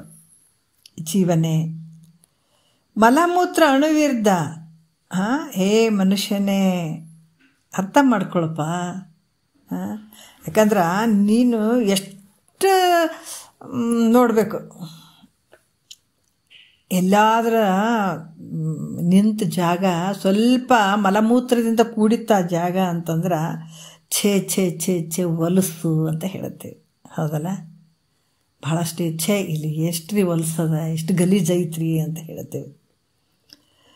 ಮತ್ತು ಅಲ್ಲಿ ನಿಲ್ಲಕ್ಕೆ ಒಲ್ಲ ಅಂದವ, ಮತ್ತು ಇಲ್ಲಿ ಹೆಂಗೆ ನಿಲ್ಲುತ್ತಿದೆ ಅಂದ್ರೆ ಇಂಥ ಸ್ಥಾನದಲ್ಲಿ ಹೆಂಗೆ ನಿಲ್ಲಬೇಕಪ್ಪ ಅಂತ ನೀನು ಅಂದಾವ, ಅಂಥ ಸ್ಥಾನದಲ್ಲಿ ಒಲ್ಲ ಅಂತ ಅಂದಾವ, ಅನೇಕ ರೀತಿಯಿಂದ ಈ ಈ ಮಲಮೂತ್ರಗಳಿಂದ ಕೂಡಿದಂಥ ಈ ಶರೀರದಲ್ಲಿ ಹೆಂಗಿರ್ತಿ? ಇಂಥ ಮಲಮೂತ್ರವಾದಂಥ ಶರೀರದಲ್ಲೇ ನೀ ಇದೆ, ಅದ್ರ ಹೊರಗಡೆ ಎಂತಿದೆ? ಇಲ್ಲಿ ಭಾಳ ಹೊಲಸೈತಪ್ಪ, ಇದು ಈ ಜಾಗದಲ್ಲಿ ಭಾಳಷ್ಟು ಗಲೀಜೈತಪ್ಪ, ಹೊಲಸೈತಪ್ಪ ಅಂತ ಅಲ್ಲಿ ನಿಂದ್ರಕ್ಕೆ ಒಲ್ಲ ಅಂತಂದವ. ನಿನ್ನ ಶರೀರ ಹೆಂಗೈತೆ? ಮಲಮೂತ್ರಗಳಿಂದ ಕೂಡಿದಂಥ ಶರೀರದಲ್ಲಿ ನೀನಿದ್ದಾವ. ಹಂಗಂದು ನಾನು ಭಾಳ ಸ್ವಚ್ಛ ಇದ್ದೀನಿ ಅಂತ ನೀನು ಹೇಳ್ಬೋದು. ಹೌದು, ನಾ ಭಾಳ ಸ್ವಚ್ಛ ಇದ್ದೀನಿ ರೀ, ನಾನು ತೊಳ್ಕೊಂಡಿದ್ದೆ ಸ್ವಚ್ಛ ಅನ್ನಿಸ್ತ, ನಿನಗೆ ಅನಿಸ್ಯದದು. ವಿಚಾರ ಮಾಡು, ಏನು ಸ್ವಚ್ಛ ಅದ? ಮಹಾತ್ಮರು ಬಿಚ್ಚುತ್ತಾರೆ ನೋಡ್ರಿ ಎಳಿ, ನಾವೆಷ್ಟು ಚಂದ ಅದೀವ್ರಿ, ಭಾಳ ಸ್ವಚ್ಛ ಅದೀವ್ರಿ, ಹಂಗದೀವ್ರಿ ಹಿಂಗದೀವ್ರಿ ಅಂತ. ಎಂಥ ಒಂದು ಇಂಥ ಶರೀರದಲ್ಲಿ ನೀ ಇದ್ಕೊಂಡು ಇದನ್ನು ವರ್ಣನೆ ಮಾಡ್ಕೋತೀಯೋ ನೀನು. ಅದಕ್ಕೆ ನಾನು ಭಾಳ ಸ್ವಚ್ಛ ಇದೀನಿ ಅಂತ ನೀ ಅಂದ್ಕೊಳ್ಬೋದು, ಆದ್ರೆ ಅವರು ಬಿಚ್ಚುತ್ತಾರೆ ನೋಡ್ರಿ. ಈ ಕಣ್ಣಿನಲ್ಲಿ ನೋಡ್ರಿ, ಆದ್ರೆ ಮೂಗಿನಲ್ಲಿ ನೋಡ್ರಿ, ಕಿವಿಯಲ್ಲಿ ನೋಡ್ರಿ, ಬಾಯಿಯಲ್ಲಿ ಜೊಲ್ಲು, ಉದರದಲ್ಲಿ ಮಲಮೂತ್ರಗಳಿಂದ ತುಂಬ್ಯದ. ಇಂಥ ರೋಮಗಳಲ್ಲಿ ಬೆವರು ಒಂದೇ ಸಮನೆ ಏನಾಗ್ತದೆ? ಬೆವರು ಬರುವಂಥದ್ದು. ಅದಕ್ಕೆ ಸ್ನಾನ ಇವೆಲ್ಲ ಮಾಡೋದ್ರಿಂದ ಏನಾಗ್ತದೆ, ಸ್ವಲ್ಪ ಸ್ವಚ್ಛ ಅಂತ ಕಾಣ್ಬೋದು, ಆದ್ರೆ ಒಂದು ಸಲ ಒಂದೆರಡು ಸಲ ಬಿಟ್ಟು ನೋಡ್ರಿ ಹೆಂಗಾಗ್ತದೆ ಶರೀರ. ಹೌದಲ್ಲ? ಯಾವುದಕ್ಕೂ ಬರಂಗಿಲ್ಲ ರೀ ಇದು. ಭಾಳಷ್ಟು ವಾಸನೆ ಬರೋಕ್ಕೆ ಶುರುವಾಗ್ತದೆ. ಯಾರ್ದು? ನಮ್ಮ ಪುರಾಣ ಇದು, ಮಂದಿ ಪುರಾಣ ಅಲ್ಲ, ನಮ್ಮ ಪುರಾಣನೇ. ಒಂದೆರಡು ದಿವಸ ಬಿಟ್ಟರೆ ವಾಸನೆ ಬರೋಕ್ಕೆ ಶುರು ಮಾಡ್ತದೆ ಈ ಶರೀರ, ನಮ್ಮ ಶರೀರ. ಮತ್ತು ಮಲಮೂತ್ರಗಳಂತೂ ಹೇಳೋಕ್ಕಿಲ್ಲ. ಅದಕ್ಕೆ ಹೇಳ್ತಾರೆ ಮಹಾತ್ಮರು, ಈಗ ಚೆಂದಾಗಿ ಒಳಗಡೆ ರಕ್ತ, ಮಾಂಸ ಮತ್ತು ಇವೆಲ್ಲ ಏನು ಸಾಮಾನುಗಳು ಹಾಕಿ, ಹೆಂಗೆ ಒಂದು ಚೀಲಕ್ಕೆ ಎಲ್ಲ ಸಾಮಾನುಗಳು ಹಾಕ್ಕೊಂಡು ಸಂತಿ ಅಂತ ಬರ್ತೀವಲ್ಲ, ಹಂಗೆ ಒಂದು ಚೀಲದಾಗ ಎಲ್ಲ ಹಾಕಿ ತುಂಬಿದಂಗೆ ಆಗ್ಯದ ಒಳಗೆ. ಚಲೋ ಚೀಲ ಕಾಣ್ಬೇಕು, ಎಲ್ಲಿಗೇನೋ ಹೋಗ್ಬೇಕಾದ್ರೆ ಸ್ವಲ್ಪ ಚಂದ ಚೀಲ ಇರ್ಬೇಕು ರೀ, ಸ್ವಲ್ಪ ಸಾಮಾನುಗಳು ಹಾಕ್ಕೊಂಡು ಹೋಗ್ತೀವಿ, ಚಂದಾಗ ನಾವು ತೊಗೊಂಡು ಹೋಗೋಕ್ಕೂ ಚಂದ ಕಾಣ್ಬೇಕಂತ ಹೇಳ್ತೀವಿ. ಹೌದಲ್ಲ? ಒಳಗೆ ಏನಾರು ತುಂಬಲಿ, ಯಾರು ನೋಡೋಕೆ ಬರ್ತಾರೆ, ಮ್ಯಾಲೆ ಚೀಲ ಮಾತ್ರ ನಮಗೆ ಚಂದ ಇರ್ಬೇಕಂತೀವಿ. ಅದ್ರಾಗ ಈ ಚಂದ ಚೀಲ ಮಾಡಿ ಕಳಿಸಿಬಿಟ್ಟನ್ನ ಶರೀರನೂ ಒಂದು ಚೀಲದಾಗ ಇವೆಲ್ಲ ತುಂಬಿಬಿಟ್ಟನ್ನು ನೋಡ್ರಿ. ಅದ್ರ ಒಳಗೆ ಎಂಥ ಸಾಮಾನುಗಳು ಅದಾವ? ಕೆಟ್ಟ ಸಾಮಾನುಗಳು ಅದಾವ. ಮ್ಯಾಲೆ ನೋಡೋಕೆ ಮಾತ್ರ ನಾ ಚಂದ ನೀ ಚಂದ, ಇದು ಬೆಳ್ಳಗೆ ಅನ್ನಿಸ್ತದ, ಏನು ಚಂದ ಅದ ರೀ ಅಂತ ಅನ್ನಿಸ್ತದೆ. ಅದ್ರ ಒಂದು ಕೆಳಗೆ ಸ್ವಲ್ಪ ತೆಗೆದು ನೋಡ್ರಿ ಹೊಟ್ಟೆಯಲ್ಲಿ, ಎಲ್ಲ ಅದಕ್ಕೆ ಹೇಳ್ತಾರೆ ಭಾಳ ಚಂದ ಮುಚ್ಚಿದಾನಂತ ನಾವೆಲ್ಲರೂ ಚಂದ ತಿರುಗಾಡ್ತೀವಿ. ಒಂದು ವೇಳೆ ತೆಗೆದಿದ್ರೆ ಕಾಗಿ ಹದ್ದುಗಳು ನಿನಗೆ ಬಿಡ್ತಿದ್ದೀವೇನೋ ಅಂತಂದ್ರೆ ಬಿಡ್ತಿರ್ಲಿಲ್ಲ ಅಂತ ಹೇಳ್ತಾರೆ ಮಹಾತ್ಮರು. ಯಾಕಂದ್ರೆ ಒಂದು ಎಲ್ಲೇನೋ ಒಂದು ಕಟ್ಟದ್ರೆ ಒಂದು 2 ದಿವಸ ಬಿದ್ದರೆ ಹುಳ ಬಿದ್ದು ಹೋಗ್ತದೆ ರೀ ಶರೀರದಾಗ. ಅದಕ್ಕಿಂತ ಒಂದು ಮಲಮಯವಾಗಿದ್ದಂಥ ದೇಹವು ಎಷ್ಟು ತೊಳೆದು ಸ್ವಚ್ಛ ಮಾಡ್ತೀವಿ ಅಂದ್ರೆ ಸ್ವಚ್ಛ ಆಗ್ತದನ್ನು ಒಂದು 5 ನಿಮಿಷ ಸ್ವಚ್ಛ ಆದಂಗೆ ಅನ್ನಿಸ್ತದ. ಆದರೆ ಇದು ಸ್ವಚ್ಛ ಆಗ್ತದೇನೋ ಅಂದ್ರೆ ಖಂಡಿತ ಸಾಧ್ಯ ಇಲ್ಲ, ಹಂಗಾಗಂಗಿಲ್ಲ ಅದು. ಹೆಂಗಂದ್ರೆ ಈ ಮಣ್ಣಿನ ಎಂಟೆಯನ್ನು ತಕ್ಕೊಂಡು ಅದನ್ನು ತೊಳೆದು ಸ್ವಚ್ಛ ಮಾಡ್ತೀನಿ ಅಂದ್ರೆ ಸಾಧ್ಯ ಆಗ್ತದನ? ಮಣ್ಣಿಂದ ಆ ಎಂಟೆಯನ್ನು ತೊಗೊಂಡು ನೀರು ಹಾಕಿ ಅದನ್ನು ಸ್ವಚ್ಛ ಮಾಡ್ತೀನಿ ರೀ, ಕ್ಲೀನ್ ಮಾಡ್ತೀನಿ ರೀ ಅಂದ್ರೆ ಅದು ಕ್ಲೀನ್ ಮಾಡೋಕ್ಕಾಗ್ತದೇನೋ ಅಂದ್ರೆ ಆಗಂಗಿಲ್ಲ. ಯಾಕಂದ್ರೆ ಮಣ್ಣು ತೊಳೆದ ಹಾಗೆ ಮತ್ತಷ್ಟು ರಾಡಿ ಬಿಡೋಕ್ಕೆ ಶುರು ಮಾಡ್ತದೆ. ತೊಳೆದಂಗೆ ಮತ್ತು ರಾಡಿನೇ ಬಿಡ್ತದೆ ವಿನಃ ಅದ್ರ ಸ್ವಭಾವ ಅದು. ಮಣ್ಣಿನಿಂದನೇ ಅದಕ್ಕೇನು ಸ್ವಚ್ಛ ಮಾಡೋಕ್ಕಾಗ್ತದೆ ಅದು ತೊಳೆದಂಗೆ ಇನ್ನೊಂದು ಸ್ವಲ್ಪ ರಾಡಿನೇ ಬರ್ತದೆ ವಿನಃ ಅದು ಸ್ವಚ್ಛ ಮಾಡಿ ಅನ್ನೋಕ್ಕಾಗಂಗಿಲ್ಲ. ಈಗಿದ ಮೇಲೆ ಅದು ಎಂದೂ ಸ್ವಚ್ಛ ಆಗಂಗಿಲ್ಲಲ್ಲ. ಅದೇ ರೀತಿ ಈ ದೇಹ ಹೆಂಗದಪ್ಪ ಅಂತಂದ್ರೆ ಈ ಕೆಲವು ವಿಚಾರಗಳನ್ನು ಹೇಳ್ತಾರೆ, ಭಾಳ ಅದ್ಭುತವಾಗಿ ಹೇಳ್ತಾರೆ. ಈ ದೀಪಾವಳಿಯಲ್ಲಿ ಈ ಪಾಂಡವರು ಅಂತ ಹೇಳ್ಬಿಟ್ಟು ಸೆಗಣಿಯಿಂದ ಗೊಂಬೆಗಳನ್ನು ಮಾಡ್ತಾರೆ ಅವರು. ರಾಮ, ಲಕ್ಷ್ಮಣ, ಸೀತಾ ಹಿಂಗೆಲ್ಲ ಕೆಲವೊಂದು ಗೊಂಬೆಗಳನ್ನು ಮಾಡ್ತಾರೆ. ಆ ಗೊಂಬೆಗಳಲ್ಲಿ ಏನದ? ಸೆಗಣಿನೇ ಅದ, ಬೇರೆ ಏನಾರು ಐತೇನಂತಂದ್ರೆ ಏನೂ ಇಲ್ಲ. ಅದ್ರಂಗೆ ಇಲ್ಲಿ ಕೂಡ ಈ ಶರೀರದಲ್ಲಿ ಮಲಮೂತ್ರಗಳೇ ತುಂಬಿಕೊಂಡಿದ್ದಾವೆ ಈ ಶರೀರದಲ್ಲಿ. ಯಾಕಂತಂದ್ರೆ ಇಂಥ ಒಂದು ಮಲಮೂತ್ರವಾಗಿರುವಂಥ ಈ ಶರೀರವನ್ನು ಅದನ್ನು ಅಭಿಮಾನ ಮಾಡಿ ಈ ಗೊಂಬೆ ಅಭಿಮಾನ ಮಾಡಿ ನಾವು ಹಂಗದೀವಿ ಹಿಂಗದೀವಿ. ನೋಡ್ರಿ, ಇಲ್ಲ ಈ ಪಂಚಭೂತದಿಂದ ಈ ಶರೀರ ಆಗ್ಯದಂದ್ರೂ ಕೂಡ ಇದಕ್ಕೆ ನಾವು ಏನಾಗ್ಯದ, ನಾವು ಹಂಗದೀವಿ, ನಾವು ಮಡಿ ಮಾಡ್ತೀವಿ, ನಮಗೆ ಮುಟ್ಟಬೇಡ್ರಿ, ಹಂಗೆ ಮಾಡಬೇಡ್ರಿ, ಹಿಂಗೆ ಮಾಡಬೇಡ್ರಿ ಅಂತ ಇವೆಲ್ಲ ಗದ್ದಲಕ್ಕೆ ಬಿದ್ದುಬಿಟ್ಟರು.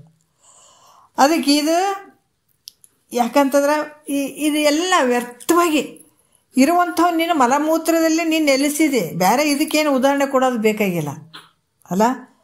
ವ್ಯರ್ಥವಾಗಿ ಅಭಿಮಾನ, ನಾ ಅಂಥವನದೀನಿ ಇಂಥವನದೀನಿ ಅನ್ನುವಂಥ ಅಭಿಮಾನದಿಂದ ಕೆಟ್ಟು ಹೋಗಿಬಿಡ್ತಾನೆ ಮನುಷ್ಯ. ನೋಡ್ರಿ, ಇಂಥವ್ರ ವಿಚಾರ ರೂಪ ಅಂದ್ರೆ ಇಂಥವ್ರು ಏನಂತಂದ್ರೆ ಯಾವುದೇ ಒಂದು ವಿವೇಕ ಇಲ್ಲದೆ, ವಿಚಾರ ಇಲ್ಲದೆ, ಹೆಂಗೆ ಕುರುಡು ನಾಯಿ ಸಂತೆಗೆ ಬಂದಂತೆ. ನಮ್ಮ ಲೆಕ್ಕಗಳು ಹೆಂಗಾಗಿದ್ದಾವ, ಇಷ್ಟೆಲ್ಲ ಇಟ್ಕೊಂಡು ಮತ್ತೆ ನಾವು ಬೇರೆ ಬೇರೆ ಲೆಕ್ಕದಾಗ ಹೋಗ್ತೀವಿ. ಅದು ಯಾಕೆ ಬಂತು? ಕುರುಡು ನಾಯಿ ಸಂತೆಗೆ ಬಂದಂತೆ. ಅದು ಯಾಕೋ ಬಂತು? ಕುರುಡು ನಾಯಿ ಸಂತೆಗೆ ಬಂತೆ. ಕಂಡ ಸಕ್ಕರೆ ಹಿತವಿಲ್ಲವಂತೆ, ಕಂಡ ಎಲುಬು ಕಡಿದಿತ್ತಂತೆ, ಹೆಂಡಿರ ಮಕ್ಕಳ ನೆಚ್ಚಿತ್ತಂತೆ, ಕೊಂಡು ಒಯ್ಯುವಾಗ ಯಾರಿಲ್ಲವಂತೆ. ಕುರುಡು ನಾಯಿ ಸಂತೆ. ಯಾಕಂತಂದ್ರೆ ಇಲ್ಲಿ ಒಂದು ಅಭಿಮಾನ ಅನ್ನುವಂಥ ಒಂದು ಕುರುಡು, ಕಣ್ಣು ಕುರುಡಾಗಿಬಿಟ್ಟದಿಲ್ಲಿ. ಅಭಿಮಾನ ಅನ್ನುವಂಥದ್ದು ಕಣ್ಣು ಕುರುಡಾಗಿಬಿಟ್ಟದಿಲ್ಲಿ. ಅದಕ್ಕೆ ಇದು ಅದು ಇಲ್ಲಿ ಹೇಳ್ತಾರೆ, ಜೀವನೇ ಇಂಥ ಏಯವಾದಂಥ ದೇಹದಲ್ಲಿ ನೀನು ಕೂತು ವಿಷಯ ಸುಖಗಳನ್ನು ಭೋಗಿಸ್ತೀನಂತ ಇಚ್ಛೆ ಪಡ್ತೀಯಲ್ಲ, ಮೊದಲು ಇದನ್ನು ಬಿಡು ಫಸ್ಟ್. ಇಲ್ಲಿ ಆನಂದ ಐತೆ, ಅದೈತೆ ಅಂತ ಶಬ್ದ ಸ್ಪರ್ಶ ರೂಪು ರಸ ಗಂಧ ಕುಂತದ ಜಾಗ ನೋಡಿದ್ರೆ ಭಾರಿ ಕೆಟ್ಟ ಹೊಲಸಿನಿಂದ ಕೂಡಿದಂಥ ಜಾಗದಾಗ ನೀನು ಇದ್ದುಕೊಂಡು ಅದ್ರಾಗ ಸುಖ ಅದನ್ನು ಇದ್ರಾಗ ಸುಖ ಅದನ್ನು, ಇಲ್ಲಿ ಆನಂದ ಪಡ್ಬೇಕು ಅಲ್ಲಿ ಆನಂದ ಪಡ್ಬೇಕಂತ ಹೋಗಕತ್ತೀಯಲ್ಲ, ಮೊದಲ ಈ ಶರೀರದ ಮೇಲೆ ಮೋಹ ಮೊದಲು ಬಿಟ್ಕೊಂಡ್ಬಿಡು. ನೋಡ್ರಿ, ಇದನ್ನೇ ಬಿಡವಲ್ಲಿ ನೀನು ಅಂದಮೇಲೆ ಪರಮುಕ್ತಿ ಸುಖ ಹೆಂಗಾಗ್ತದ? ಮೊದಲು ಇವನು ತೆಗೆದು ಬಿಡು. ಆ ಕಡೊಂದು ಈ ಕಡೊಂದು ಮನಸ್ಸು ಇಡ್ತೀಯನ, ಇವೇನದಾವ ಇವೆಲ್ಲ ತೆಗೆದುಬಿಡು. ಅಂದಾಗ ಮಾತ್ರ ನಿನಗೆ ಮೋಕ್ಷ ಆಗ್ತದ.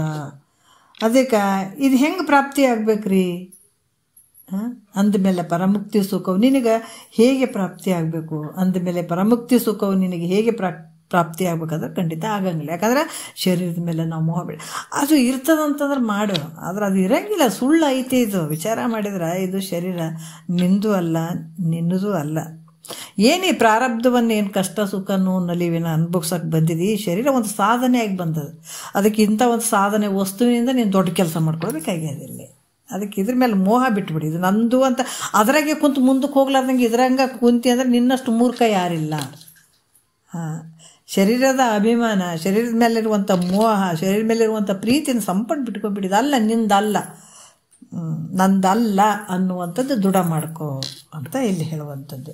ಮತ್ತು ದೇಹದ ಲಕ್ಷಣಗಳು ಬೇರೆ ಅದಾವ, ಒಳಗಡೆ ನಿನ್ನ ಲಕ್ಷಣಗಳು ಬೇರೆ ಅದಾವ. ನೀನು ಅಂದರೆ ಯಾರು? ನಾನು ಅನ್ನೋನು ಅದನ್ನು ನೋಡ್ರಿ. ಒಬ್ಬನ ಒಳಗಡೆ ಎಲ್ಲರಿಗೆ ಅದನ್ನು ನೋಡ್ರಿ. ಶರೀರ ವಿಕಾರ ಆದರೂ ಕೂಡ ನಾನು ಅನ್ನೋನು ವಿಕಾರ ಆಗಂಗಿಲ್ಲ ಅಲ್ಲ. ಬಾಲ್ಯದಲ್ಲೂ ಇವನೇ ಇರ್ತಾನೆ, ಯೌವನದಲ್ಲೂ ಇವನೇ ಇರ್ತಾನೆ, ಮುಪ್ಪಿನಲ್ಲೂ ಇವನೇ ಇರ್ತಾನೆ. ಇದಕ್ಕೆ ಯಾವುದೂ ವಿಕಾರತೆ ಇಲ್ಲ, ಶರೀರಕ್ಕೆ ಮಾತ್ರ ವಿಕಾರತೆ ಐತೆ. ಆದರೆ ಇದು ಯಾರು? ಚೈತನ್ಯವಾದಂಥ. ಅದಕ್ಕೆ ಇದನ್ನ ದೇಹದ ಲಕ್ಷಣಗಳೇ ಬೇರೆ, ಇದನ್ನ ಲಕ್ಷಣಗಳೇ ಬೇರೆ, ನಿನ್ನ ಲಕ್ಷಣಗಳೇ ಬೇರೆ, ಆತ್ಮನ ಲಕ್ಷಣಗಳೇ ಬೇರೆ. ಅದಕ್ಕೆ ಎರಡನೇ ನುಡಿಯಲ್ಲಿ ಹೇಳ್ತಾರೆ, ಏನು ಹೇಳ್ತಾರೆ, ಅದ್ಭುತವಾಗಿ ಹೇಳ್ತಾರೆ ನೋಡ್ರಿ. ಜಡ ದೃಶ್ಯ ಮಿತಿ ಪರಿಣತೆ ಭೂತ ಕಾರ್ಯತೆ ಬಿಡಿದು ಕನಸು ನಿದ್ದೆಯೊಳಗಿಲ್ಲವಾಗಿ ಕೊಡದಂತೆ ಬೇರೆನಿಸುವುದು ತಾನಲ್ಲವು ಈ ಒಡಲೆಂಬ ಸುವಿವೇಕವನ್ನು ಮಾಡೆ ಮನುಜ ಅಂತ ಹೇಳ್ತಾರೆ ನೋಡ್ರಿ. ಎಷ್ಟು ಅದ್ಭುತವಾಗಿ ಹೇಳ್ತಾರೆ. ಇಲ್ಲಿ ಕೂಡ ಈ ಒಂದು ಮನುಷ್ಯನೇ ಜಡ, ಇದು ಹೆಂಗದ, ಈ ದೇಹ ಹೆಂಗೈತಂತ ನಾವು ವಿಚಾರ ಮಾಡಿದರೆ ಇದು ನೋಡ್ರಿ. ನಾವು ಕೇಳಿದ ನಂತರ ಸ್ವಲ್ಪ ಮಹಾತ್ಮರು ಹೇಳ್ತಾರೆ, ತಿಳಿಯವಲ್ದಂತ ಕೇಳೋದು ಬಿಟ್ರೆ ಅನರ್ಥ ಆಗ್ತದೆ. ತಿಳಿಯಂಗಿಲ್ಲಂತ ಕೇಳೋದು ಬಿಟ್ರೆ ಭಾಳಷ್ಟು ಅನರ್ಥ ಆಗ್ತದೆ. ಏನಾರ ಆಗಲಿ ತಿಳಿದ್ರೆ ತಿಳಿಲಿ, ಬಿಟ್ಟರೆ ಬೇಡ. ಒಂದು ತಾಸು ಏನೋ ಒಂದು 20 ನಿಮಿಷ ನಾನು ಗುರುವಾಕ್ಯವನ್ನು ಕೇಳ್ತೀನಿ ಅಂತವ್ರು ಗೆದ್ದಾರ್ರಿ. ಯಾಕಂದ್ರೆ ಕೆಲಸ ಮಾಡ್ತಿದ್ದಿದ್ದು ಹಂಗೆ ಬಿಡಂಗಿಲ್ಲಿದು. ಬೆಂಕಿ ತಾನು ಸುಟ್ಟದಲ್ಲಿ ಎಲ್ಲ ವಸ್ತುಗಳನ್ನು ಹೆಂಗೆ ಸುಡ್ತದೋ ಅದೇ ರೀತಿ ಈ ಜ್ಞಾನ ಕೂಡ ನೀ ತಿಳಿದರೆ ಕೇಳು, ತಿಳಿದರೆ ಕೇಳಿ ಜ್ಞಾನ ಆಗೇ ಆಗ್ತದೆ. ಈ ದೇಹ ಹೆಂಗಿರ್ತದಂತ ವಿಚಾರ ಮಾಡಿದ್ರೆ ಇದು ಹೆಂಗದ, ಇದಕ್ಕೆ ಯಾವ ಒಂದು ಇದಿಲ್ಲ, ಜಡವಾಗಿರುವಂಥದ್ದು. ಶರೀರ ಹೆಂಗದ, ಜಡವಾಗಿರುವಂಥದ್ದು ಅದ. ಮತ್ತು ತನ್ನ ಜ್ಞಾನನಿಲ್ಲ, ಇನ್ನೊಬ್ಬರ ಜ್ಞಾನನೂ ಈ ಶರೀರಕ್ಕಿಲ್ಲ. ಮತ್ತು ಯಾಕಂತಂದ್ರೆ ಇದು ಕೂಡ ತನ್ನ ಜ್ಞಾನ ತನಗಿಲ್ಲ, ಮತ್ತು ಅನ್ಯರ ಜ್ಞಾನ ಕೂಡ ಯಾವುದು ಇರಂಗಿಲ್ಲೋ ಅದು ಜಡ ಅಂತ ಹೇಳಿಸ್ಕೊಳ್ತದೆ. ಮತ್ತು ಈ ದೇಹಕ್ಕೆ ನಾನು ಯಾಕಂತಂದ್ರೆ ನಾನಿದ್ದೀನಿ, ನಾ ಶರೀರ ಇದ್ದೀನಿ, ನಾ ದೇಹ ಇದ್ದೀನಿ ಅನ್ನುವಂಥ ಜ್ಞಾನ ಐತಿ ಅನ್ನೋದ್ರೆ ಇದಕ್ಕಿಲ್ಲ. ಇದಕ್ಕೆ ಯಾವ ರೀತಿಯಿಂದ ಜ್ಞಾನ ಇಲ್ಲ. ಮತ್ತು ಅನ್ಯ ದೇಹಾದಿಗಳು ಇವು ಅಂತ ಇದಕ್ಕೆ ತಿಳ್ಕೊಳ್ಳೋದು ಐತಿ ಅನ್ನೋದ್ರೆ ಇದು ಆ ಥರ ಜ್ಞಾನ ತಿಳ್ಕೊಳ್ಳುವಂಥದ್ದು ಇದಕ್ಕಿಲ್ಲ. ಅದರಿಂದ ಇದು ದೇಹ ಹೆಂಗದ, ಜಡವಾಗಿರುವಂಥದ್ದು ಐತೆ. ಮತ್ತು ನೀನು ಹೆಂಗಿದೆ, ಚೈತನ್ಯ ರೂಪನಾಗಿರುವಂಥದ್ದು, ಕೇವಲ ಚೇತನ ರೂಪವಾಗಿರುವಂಥವು ನೀನಿದೆ. ಜಡವಾಗಿರುವಂಥದ್ದು ಶರೀರ ಅದ. ಈ ಶರೀರದೊಳಗಡೆ ನೀನು ಹೆಂಗಿದೆ, ಚೈತನ್ಯ ರೂಪವಾಗಿದೆ ನೀನು. ಅದರಿಂದ ಏನು ಮಾಡ್ತಿದ್ದೀನಿ, ನೀನು ಶರೀರವನ್ನು ತಿಳ್ಕೊತ ನೋಡು.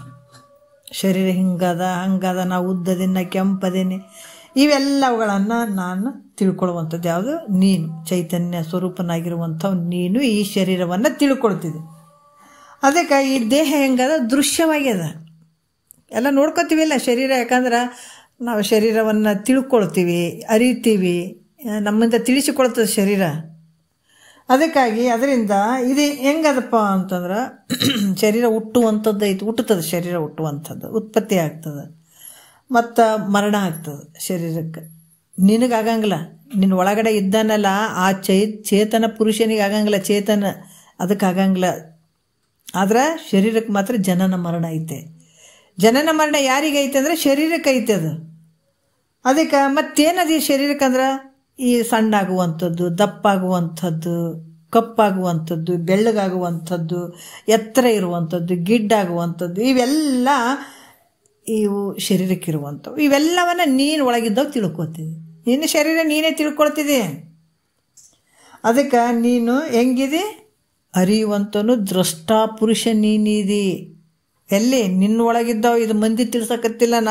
ಯಾಕೆ ಈ ವಿಚಾರಗಳನ್ನು ಹೇಳ್ತೀವಿ ಅಂದರೆ ಈ ಪದೇ ಈ ಟೈಮ್ ಬರುವಂಥದ್ದಲ್ಲ.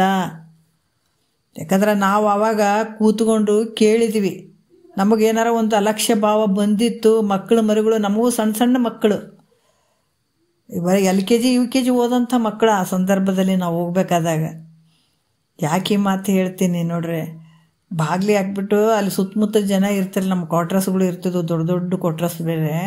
ಆಜು ಬಾಜು ಜನ ಇರಲಿಲ್ಲ ಅಂದರೂ ಕೂಡ ಮಕ್ಕಳಿಗೆ ಬಾಗಿಲಿ ಹಾಕ್ಬಿಟ್ಟು ಒಂದು ರೂಮಲ್ಲಿ ಒಂದು ಚಾರ್ಜಿಂಗ್ ಲೈಟ್ ಅಲ್ಲಿ ಹಚ್ಚಿಬಿಟ್ಟು ಕರೆಂಟ್ ಹೋದಾಗ ಇದನ್ನು ಚಾಲು ಮಾಡ್ಕೊಳ್ರಿ. ಒಂದು ಹುಡುಗಿನೇ ಇರ್ತಿತ್ತು, 2 ಹುಡುಗರು ಟ್ಯೂಷನ್ಗೆಲ್ಲ ಹೋಗ್ಬಿಡ್ತಿದ್ವು. ಹೋದಾಗ ಆ ಹುಡುಗಿ ಅಲ್ಲಿ ಕೂತ್ಕೊಂಡಾಗ ನಾವು ಒಂದು ಲೈಟಿಂದು ಲ್ಯಾಂಪು ಕರೆಂಟಿಂದ ಬರ್ತದೆ ನೋಡ್ರಿ, ಚಾರ್ಜ್ ಬ್ಯಾಟ್ರಿ, ಅದನ್ನು ಇಟ್ಬಿಟ್ಟು ನೋಡು ಕರೆಂಟ್ ಹೋಯ್ತು ಅಂತಂದ್ರೆ ಇದು ಹಚ್ಕೋಕಂದ ಅಂತ ಹೇಳಿ ಬಾಗಿಲಿ ಹಾಕ್ಕೊಂಡು 1 ತಾಸು ಹೋಗೋರು. ಹೇಳುವಂಥ ಉದ್ದೇಶ, ಯಾಕಂದ್ರೆ ನಿಮ್ಗೆ ಕುಂತಲ್ಲೇ ಸಿಗ್ತದೆ, ಅಲಕ್ಷ್ಯ ಆಗಬಾರ್ದು. ನಾವು ಅಲ್ಲಿಗೆ ಹೋಗಿ ಕೇಳ್ತಿದ್ವಿ, ಮನೆ ಬಿಟ್ಟು ಹೋಗಿ ಅಲ್ಲಿ ಗುರುಗಳಿಗೆ ಮುಂದೆ ಕೂತ್ಕೊಂಡು ಕೇಳಬೇಕಾಗ್ತಿತ್ತು ನಾವು. ಅಲ್ಲಿ ಹೋದಾಗ ಮನ್ಯಾಗ ಯಾರು ಇರ್ತಿರ್ಲಿಲ್ಲ, ಆಜು ಬಾಜು ಯಾರು ಇರಲಿಲ್ಲ. ಆದರೂ ನನಗೊಂದು ಮನಸ್ಸು ಹೇಳ್ತಿತ್ತು, ನೋಡಪ್ಪ ನಿನ್ನ ಹತ್ರ ನಾವು ಬರ್ತೀವಿ, ನನ್ನ ಮನ್ಯಾಗ ನೀನು ಕಾಯಬೇಕು ಅನ್ನುವಂಥ ಒಂದು ಭಾವ ಇರ್ತಿತ್ತು. ಮತ್ತೊಂದು ಈ ಟೈಮ್ ಕಳ್ಕೊಂಡಿವಿ ಅಂದ್ರೆ ಮುಂದೆ ಸಿಗ್ತದೆ ಇಲ್ಲೋ ಅನ್ನುವಂಥ ಭಾವ ನಮಗಾಗ್ತಿತ್ತು. ಹಾಗಾಗಿ 1 ತಾಸು ನಾವು ಅಲ್ಲಿ ಹೋಗಿಬಿಟ್ಟು ಕುಂತು ಕೇಳಿದ್ದೀವಿ. ಉದ್ದೇಶ ಏನು ಅಂತಂದ್ರೆ ಈ ಸಮಯ ಸಿಗಂಗಿಲ್ಲ. ಈಗ ಎಷ್ಟೇ ಕೋಟಿ ಕೊಟ್ಟರೆ ನನಗೆ ಈ ಟೈಮ್ ಸಿಗ್ತದೆ ನಮ್ಗೆ, ಅದು ಒಂದೊಂದು ಸಲ ಇಂಥ ಟೈಮ್ಗಳು ಸಿಗ್ತವೆ. ಯಾವಾಗ ಪುಣ್ಯದ ಸಮಯ ನಮಗೆ ರೊಕ್ಕ ರೂಪಾಯಿ ಸಿಗ್ತಾವಲ್ಲ, ನಾವೇನು ಹೇಳ್ತೀವಿ, ಬಂಗಾರ ಜಾಸ್ತಿ ಮಾಡಿದ್ವಿ, ಅಥವಾ ಹೊಲನೇ ಜಾಸ್ತಿ ಆಯಿತು, ಅಥವಾ ನಮಗೆ ಏನಾದರೂ ಒಂದು ಮನೆ ಕಟ್ಟಿದ್ದೀವಿ, ಒಂದು ಗಾಡಿ ತೊಗೊಂಡಿವಿ ಅಂದ್ರೆ, ಇಲ್ರಿ ನಮ್ಮ ಪುಣ್ಯ ರೀ, ನಾವಿಷ್ಟು ಒಂದು 20 ಎಕರೆ ಹೊಲ ತೊಗೊಂಡಿವ್ರಿ, ನಮ್ಮ ಪುಣ್ಯ ರೀ ಅಂತ ಹೇಳ್ತೀವಿ, ಹೌದಿಲ್ಲ? ಒಂದು ಗಾಡಿ ತೊಗೊಂಡಿವಿ ಅಂದ್ರೆ, ಇಲ್ರಿ ನಮ್ಮ ಪುಣ್ಯ ರೀ, ತಿರುಗಾಡೋ ಒಂದು ಭಾಗ್ಯ ಐತ್ರಿ ನಮ್ಗೆ ಅಂತ ಹೇಳ್ತೀವಿ. ಯಾವುದೇ ವಸ್ತು ತೊಗೊಂಡ್ರೆ ನಮಗೆ ಪುಣ್ಯ ರೀ ಅಂತ ಹೇಳ್ತೀವಿ. ಆದರೆ ಎಲ್ಲಕ್ಕಿಂತ ಶ್ರೇಷ್ಠವಾದಂಥದ್ದು ಒಬ್ಬ ಸದ್ಗುರುವಿನ ವಾಕ್ಯ ಸಿಗ್ತಾವಲ್ಲ, ಅದನ್ನು ಕೇಳುವಂಥ ಭಾಗ್ಯ ನಮ್ಗೆ ನಮ್ಗೆ ಕೇಳುವಂಥ ಭಾವ ಬಂತದ. ಸದ್ಗುರು ಹೇಳಕತ್ತಾನ, ಆ ಸಮಯ ನಮಗೆ ಸಿಕ್ಕದಂದ್ರೆ ಇದಕ್ಕಿಂತ ದೊಡ್ಡ ಭಾಗ್ಯ ಯಾವುದಿಲ್ಲ, ಇದಕ್ಕಿಂತ ದೊಡ್ಡ ಪುಣ್ಯ ಯಾವುದೂ ಇಲ್ಲ. ನಾವು ಅರ್ಥ ಮಾಡ್ಕೋಬೇಕು. ಇದು ಪದೇ ಸಿಗುವಂಥದ್ದಲ್ಲ. ಇದು ಒಂದು ಸಿಕ್ಕದಂತಂದ್ರೆ ಎಷ್ಟು ಜನ್ಮದ ಪುಣ್ಯದ ಫಲ ಒದಗಿ ಬಂದದೇನೋ. ಅದಕ್ಕೆ ಇವಾಗ ನಮ್ಗೆ ಈ ಟೈಮ್ ಸಿಕ್ಕದಂತ ನಾವು ತಿಳ್ಕೊಳ್ಬೇಕು. ಯಾರು ಹಂಗೆ ತಿಳ್ಕೊಂಡು ಶ್ರದ್ಧೆಯಿಂದ ಕೇಳ್ತಾರೆ ಅವ್ರು ಧನ್ಯರಾಗ್ತಾರೆ. ಅದಕ್ಕೆ ಇಲ್ಲಿ ಹೇಳುವಂಥದ್ದೇನು ಅಂತಂದ್ರೆ, ನೀನು ಎಲ್ಲಿದೆ ನಿನ್ನ ಶರೀರದೊಳಗೆ, ನಿನ್ನ ವಿಚಾರನೇ ಹೇಳಕತ್ತಿದ್ದು, ಮಂದಿ ವಿಚಾರ ಅಲ್ಲ. ನೀನೇನು ಶರೀರದೊಳಗೆ ಚೇತನ ಪುರುಷ ಇದೆ, ಎಲ್ಲವನ್ನು ಈ ಶರೀರವನ್ನು ನೀನೇ ತಿಳ್ಕೊಳ್ತಿದ್ದಲ್ಲ, ಈ ಶರೀರವನ್ನು ಅರಿಯುವಂಥ ನಿನ್ನ ದ್ರಷ್ಟಾ ಪುರುಷನಿದೆಪ್ಪ, ನೀನೇ ತಿಳುವಂಥ ದ್ರಷ್ಟಾ ಪುರುಷ ನೀನು. ಈ ದೇಹ ಹೆಂಗೈತೆ, ಅದಕ್ಕೆ ಇದು ಕ್ರಮಶಾಸ್ತ್ರ. ಯಾರೋ ನಾವು ಭಾಳಷ್ಟು ನೋಡಿದ್ದೀವಿ, ನಾವಿನ್ನೂ ಶಾಸ್ತ್ರ ಕೇಳೋದಕ್ಕಿಂತ ಮುಂಚೆ ಈಗ ಉಪದೇಶ ಅಂತ ತೊಗೊಳ್ತಾರೆ. ಎಲ್ಲರೂ ತೊಗೊಳ್ತೀವಲ್ಲ ಉಪದೇಶ, ಗುರುವಿನ ಹತ್ರ ಉಪದೇಶ ತೊಗೊಳ್ತೀವಿ. ತೊಗೊಂಡ ನಂತರ ಏನು ಮುಕ್ತರೇ ಆಗಿಬಿಟ್ಟಿವ ನಂಗೆ ಮಾಡಿಬಿಡ್ತೀವಿ. ಇಲ್ಲ ಉಪದೇಶ ಆಗೈತ್ರಿ ನಮಗಂತೀವಿ. ಆದ್ರೆ ಕೆಲಸ ಏನಾರು ಮಾಡ್ಕೊಂಡಿವೇನಂದ್ರೆ ಇಲ್ಲ, ಅಷ್ಟೇ ಉಪದೇಶ ತೊಗೊಂಡಿವೆ ಮುಗೀತು, ನಮಗೆ ಮುಕ್ತಿ ಆಗ್ತಂತ ಒಂದು ಭ್ರಮೆ ನಮಗೆ ಬಂದುಬಿಡ್ತದೆ. ಈಗ ಶಾಲೆಗೆ ಹೆಸರು ಹಚ್ಚಿದೀವಿ ಮಕ್ಕಳಿಗೆ ಅಂತಂದ್ರೆ, ಶಾಲೆಗೆ ಕಳಿಸ್ಲಾರ್ದ ಮನೆಗೆ ಇಟ್ಕೊಂಡು ಕುಂದಿರ್ತೀವೇನೋ, ಶಾಲೆಗೆ ಹಚ್ಚಿಬಿಟ್ಟಿವಿ ಹೆಸರು, ಮತ್ತು ಮನ್ಯಾಗ ಮಕ್ಕಳನ್ನ ಇಟ್ಕೊಂಡು ಕುಂದಿರ್ತೀವೇನೋ ಇಲ್ಲ. ಯಾಕಂದ್ರೆ ಸ್ಕೂಲಿಗೆ ಹೋಗ್ಲಿರಿ, ಅವ್ರದ್ದು ಏನಾರು ಕಲೀಲಿ ಸ್ವಲ್ಪ. ಏನು ಉದ್ದೇಶ? ಮುಂದೆ ಅವ್ರು ನೌಕರಿ ಮಾಡ್ತಾರೆ, 4 ರೊಕ್ಕ ಗಳಿಸ್ತಾರೆ, ಸುಖದಿಂದ ಇರ್ತಾರೆ. ಉದ್ದೇಶ ಅಷ್ಟೇ. ನಾವು ಇವತ್ತು ಮಕ್ಕಳಿಗೆ ಶಾಲೆಗೆ ಯಾಕೆ ಕಳಿಸ್ತೀವಿ ಅಂದರೆ, ಮುಂದೆ ಚಲೋ ನೌಕರಿ ಮಾಡ್ತಾರೆ, ಒಳ್ಳೆಯವ್ರಾಗ್ತಾರೆ, ಒಂದು 4 ದುಡ್ಡು ಸಂಪಾದನೆ ಮಾಡ್ತಾರೆ, ಆನಂದವಾಗಿರ್ತಾರೆ. ಒಂದೇ ಉದ್ದೇಶ ಇರುವಂಥದ್ದು ಅಲ್ಲ. ಇಲ್ಲಿ ಕೂಡ ಏನು, ಶಾಲೆಗೆ ಹೆಸರು ಹಚ್ಚಿದಂಗೆ ಉಪದೇಶ ತೊಗೊಂಡಂಗಿಲ್ಲ. ಅಂದರೆ ಹಚ್ಚಿಬಿಟ್ಟಿವಿ ಈಗ ಹೆಸರು, ಮತ್ತು ಹಚ್ಚಿಬಿಟ್ಟು ಕೇಸ್ ಮನೆಯಾಗೆ ಆಯ್ತು ರೀ, ಮುಕ್ತಿ ಆಯ್ತು ರೀ ಅಂದ್ರೆ ಆಗಿಬಿಡ್ತಾನೆ. ಹೌದು, ನಮಃ ಶಿವಾಯ, ಪಂಚಾಕ್ಷರಿ ಮಂತ್ರ, ಷಡಾಕ್ಷರಿ ಮಂತ್ರ ಎಲ್ಲ ಸದ್ಗುರುನಾಥ ನಿನಗೆ ಒಂದು ಮಂತ್ರ ಹೇಳ್ಯಾನಂದ್ರೆ ಮತ್ತು ಅದರ ಅರ್ಥ ತಿಳ್ಕೊಬೇಕಾ ಬೇಡ? ತಿಳ್ಕೊಳ್ಳುವಂಥದ್ದು. ಇದು ದಿನ ಶ್ರವಣ, ಸಾಲಿಗೆ ಓದಂಗೆ ರೀ, ಇದು ಸಾಲಿಗೆ ಓದಿ ಪಾಸ್ ಆದಂಗಿದು. ಅದು ಸ್ಕೂಲ್ನಾಗ ಅದು ಬ್ರಹ್ಮವಿದ್ಯೆ, ಇದು ಬ್ರಹ್ಮವಿದ್ಯೆ. ಇದನ್ನು ತಿಳ್ಕೊಂಡು ಅಂತಂದರೆ ನೀನು ಜನ್ಮಾಂತರದ ಆನಂದವಾಗಿ ಇರ್ತಿದ್ದಿ. ನಿನಗೆ ಯಾವ ದುಃಖನೂ ಬರೋಂಗಿಲ್ಲ. ಇದು ಅಂಥ ಶಕ್ತಿ ಇದ್ರಾಗೈತೆ. ಅದಕ್ಕೆ ಇದು ಗುರು ಮುಖಾಂತರನೇ ಇದು ಶ್ರವಣ ಮಾಡುವಂಥದ್ದು, ಪ್ರತಿ ದಿವಸ ಮಾಡುವಂಥದ್ದು. ಅದಕ್ಕೆ ಮತ್ತೀಗ ಅವರು ಏನು ಹೇಳ್ತಾರೆ, ಉಪದೇಶ ತೊಗೊಂಡಾಗ ಈಗ ನಾನು ಅನ್ನುವಂಥ ಹಮ್ಮು ಭಾಳ ಬರುತ್ತೆ. ನನಗೊಂದು ಸ್ವಲ್ಪ ತಿಳಿದದು, ನನ್ನ ಸರಿನೇ ಯಾರಿಲ್ಲ ಅಂತ ನನ್ನ ಹತ್ರ ಅಹಂಕಾರ ತುಂಬಿಬಿಟ್ಟದು. ಏನು ಮಾಡೋದು? ನನಗೆ ಗೊತ್ತಿದೆ, ಒಂದು ಸ್ವಲ್ಪ ಗೊತ್ತಿದೆ, ಪೂರ್ತಿ ಗೊತ್ತಿಲ್ಲ. ಒಂದು 4 ಮಂದಿ ಪಾಪ ಅವರು ಏನು ಗೊತ್ತಿಲ್ಲ ಅಂತ ಅನ್ನಂಗೆ ಒಂದು ರೀತಿಯಿಂದ ಇರ್ತಾರೆ. ಅವ್ರ ಮುಂದೆ ಇವ್ರು ಹೇಳೋದು, ಅಲ್ಲಪ್ಪ 3 ಗುಣಗಳಂದ್ರೇನು, 3 ಅವಸ್ಥೆಗಳಂದ್ರೇನು? ಇಲ್ರಪ್ಪ ಯಪ್ಪ ನಿಮಗೆ ಗೊತ್ತಲ್ಲಪ್ಪ, ನಮಗೇನು ಗೊತ್ತದಪ್ಪ ಅಂತ ಅವು ಅನ್ನಬೇಕು. ಇವರು ತಿಳ್ಕೊಳ್ಬೇಕಪ್ಪ, ತಿಳ್ಕೊಳ್ಳಿಲ್ಲ ಅಂದ್ರೆ ಹೆಂಗಂತ ಬರೀ ಕಾಡ್ಸೋದೆ, ಹೇಳೋದೇ ಇಲ್ಲ ಪೂರ್ತಿ. ಅಲ್ಪ ನಿಮ್ಗೆ ಗೊತ್ತಿದೆ ಅಲ್ಲ, ಒಂಚೂರು ಹೇಳ್ರಿ ಅಂದ್ರೆ ಗೊತ್ತು ಮಾಡ್ಕೋಬೇಕಪ್ಪ, ನೀವು ಹೆಂಗೆ ಶರಣರಾದ್ರಿ? ಹೀಗೆಲ್ಲ ತರ್ಕ ಮಾಡುವಂಥದ್ದು ಇದೆಲ್ಲ ಭಾಳ ನಡೀತದೆ. ಎಲ್ಲೋ ಕ್ರಮವಾಗಿ ಕೇಳಿ ತಿಳ್ಕೊಂಡು ಅಂಥ ಒಂದು ಶಾಂತ ರೀತಿಲಿಂದಿರುವಂಥ ಮಹಾತ್ಮರು ಎಲ್ಲೋ ಇರ್ತಾರೆ ಒಬ್ಬರು. ಅದು ಅದಕ್ಕೆ ಹೇಳೋದು, ಇದು ಸಾಮಾನ್ಯ ಅಲ್ಲ, ನಮ್ಮದು ಏನು ಪುಣ್ಯ ಐತೇನೆ ಇವತ್ತು ಸಿಗ್ತಾ ಇರುವಂಥದ್ದು. ಇರ್ತಾರೆ ಎಲ್ಲ ಅಲ್ಲೆಲ್ಲಿ ಹೇಳ್ತಾರೆ, ಇಲ್ಲ ಅಂತಿಲ್ಲ. ಯಾವಾಗ ಇಂಥ ತತ್ವಜ್ಞಾನಗಳು ಸಿಗ್ತದೆ, ಜ್ಞಾನ ಸಿಗ್ತದೆ, ಸ್ವೀಕಾರ ಮಾಡಬೇಕು.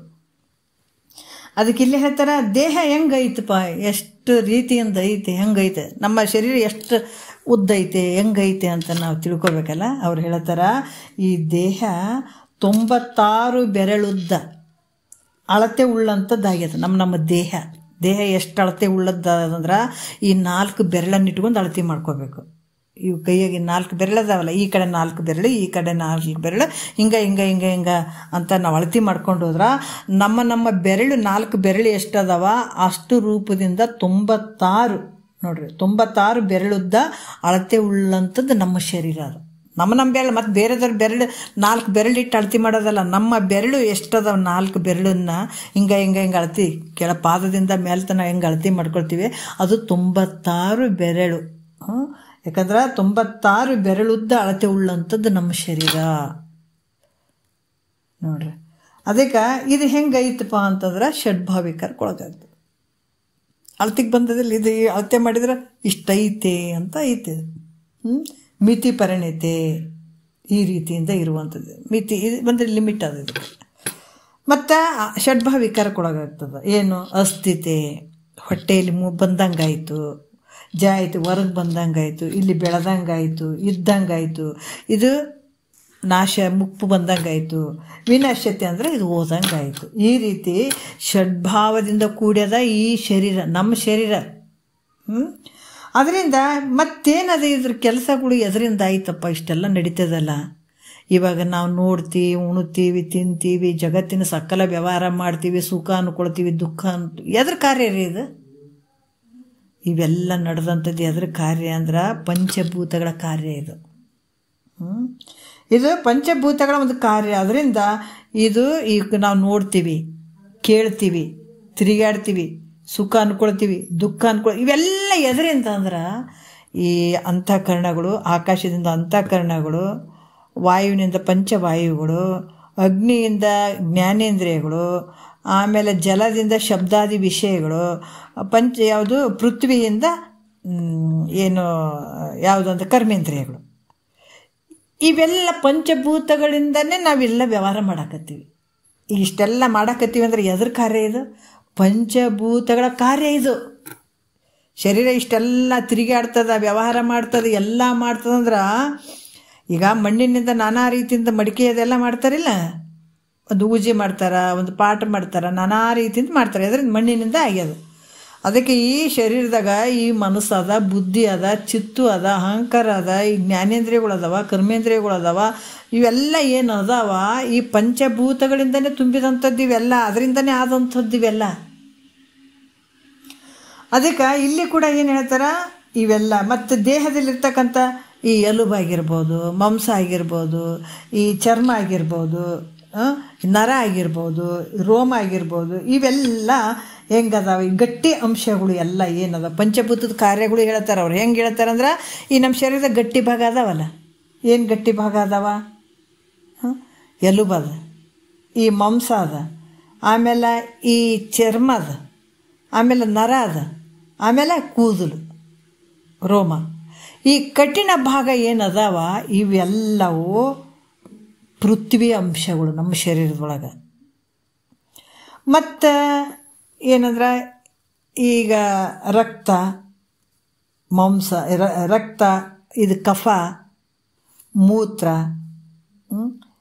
ಇವೇನದಾವ ಇವು ಜಲದ ಅಂಶಗಳು. ಯಾವುದು? ರಕ್ತ, ಕಫ, ಮೂತ್ರ, ಲಾಳ ಅಂತ ಹೇಳ್ತಾರೆ. ಮತ್ತು ಇವೆಲ್ಲ ಏನದಾವಪ್ಪ ಅಂತಂದ್ರೆ ಈ ಜಲದ ಅಂಶಗಳು. ಪಿತ್ತ, ಕಫ,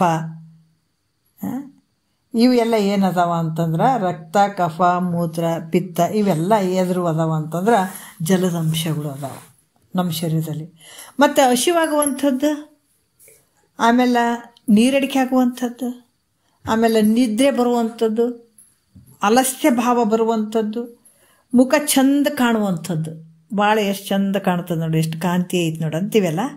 ಇವೆಲ್ಲ ಆಗುವಂಥದ್ದು ಯಾವುದ್ರ ಅಂಶ ಅಂದರೆ ಅಗ್ನಿ ಅಂಶಗಳು ಇವು. ಈ ರೀತಿ. ಮತ್ತು ವಾಯುವಿನ ಅಂಶ ಯಾವುದಂದ್ರೆ ಹೋಗುವಂಥದ್ದು, ಬರುವಂಥದ್ದು, ನಿಲ್ಲುವಂಥದ್ದು, ಹಾರುವಂಥದ್ದು, ಇವು ಎಲ್ಲ ಯಾವುದವಂದ್ರೆ ವಾಯುವಿನ ಅಂಶಗಳಿವು. ಮತ್ತು ಈ ಕಾಮ, ಕ್ರೋಧ, ಮೋಹ, ಲೋಭ, ಭಯ ಇವು ಅದಾವ ನೋಡ್ರಿ. ಯಾವ? ಕಾಮ, ಕ್ರೋಧ, ಆಮೇಲೆ ಶೋಕ, ಮೋಹ, ಭಯ. ಇವು ಯಾವ ಅಂಶಗಳು ರೀ ನಮ್ಮ ಶರೀರದೊಳಗೆ ಅಂದ್ರೆ ಆಕಾಶದ ಅಂಶಗಳು. ಈ ರೀತಿ ನಮ್ಮಲ್ಲಿ ಶರೀರದಾಗಿರುವಂಥ ವಿಚಾರಗಳು. ಈ ರೀತಿ ಶರೀರವು ಹೆಂಗೆ ಐತಪ್ಪ ಅಂದ್ರೆ ಪಂಚಭೂತದಿಂದ ಕೂಡಿದಂಥದ್ದು ಈ ಶರೀರ. ಈ ಅಂಶಗಳು ಹೇಳ್ತಾರೆ ಇಲ್ಲಿ, ಇವು ಪಂಚಭೂತದಿಂದ ಕೂಡಿದಂಥವು ನಮ್ಮ ಶರೀರದೊಳಗೆ. ಈ ದೇಹ ಹೆಂಗದಂದ್ರೆ ಜಾಗೃತ ಅವಸ್ಥೆಯಲ್ಲಿ ಮಾತ್ರ ಕಾಣಿಸ್ತದೆ, ಸ್ವಪ್ನದಲ್ಲಿ ವ್ಯವಸ್ಥೆ ಕಾಣಂಗಿಲ್ಲ. ಅದಕ್ಕೆ ಇದು ಜಡದಿಂದ ಕೂಡ್ಯದ. ಇದು ಒಂದು ಕಾಲದಲ್ಲಿ ತೋರಿ ಇನ್ನೊಂದು ಕಾಲದಲ್ಲಿ ತೋರಂಗಿಲ್ಲ. ಇದು ಮಿಥ್ಯೆ ಆಗಿರುವಂಥದ್ದು ಅಂತ ಇದನ್ನೇ ಇಟ್ಕೊಂಡು ನಾಳೆ ಮತ್ತೆ ಮಾತಾಡೋಣ. ಅವಸರ ಆಗ್ತದೆ, ಟೈಮನ್ನು ಆಯಿತು. ಅದಕ್ಕೆ ಮತ್ತೆ ಇದನ್ನ ಇಟ್ಕೊಂಡು ನಾಳೆ ಮಾತಾಡೋಣ. ಒಂದೆರಡು ಮತ್ತೆ ಗುರುಗಳ ಪಾದಕ್ಕೆ ಅರ್ಪಿಸಿ ಆರಾಮ.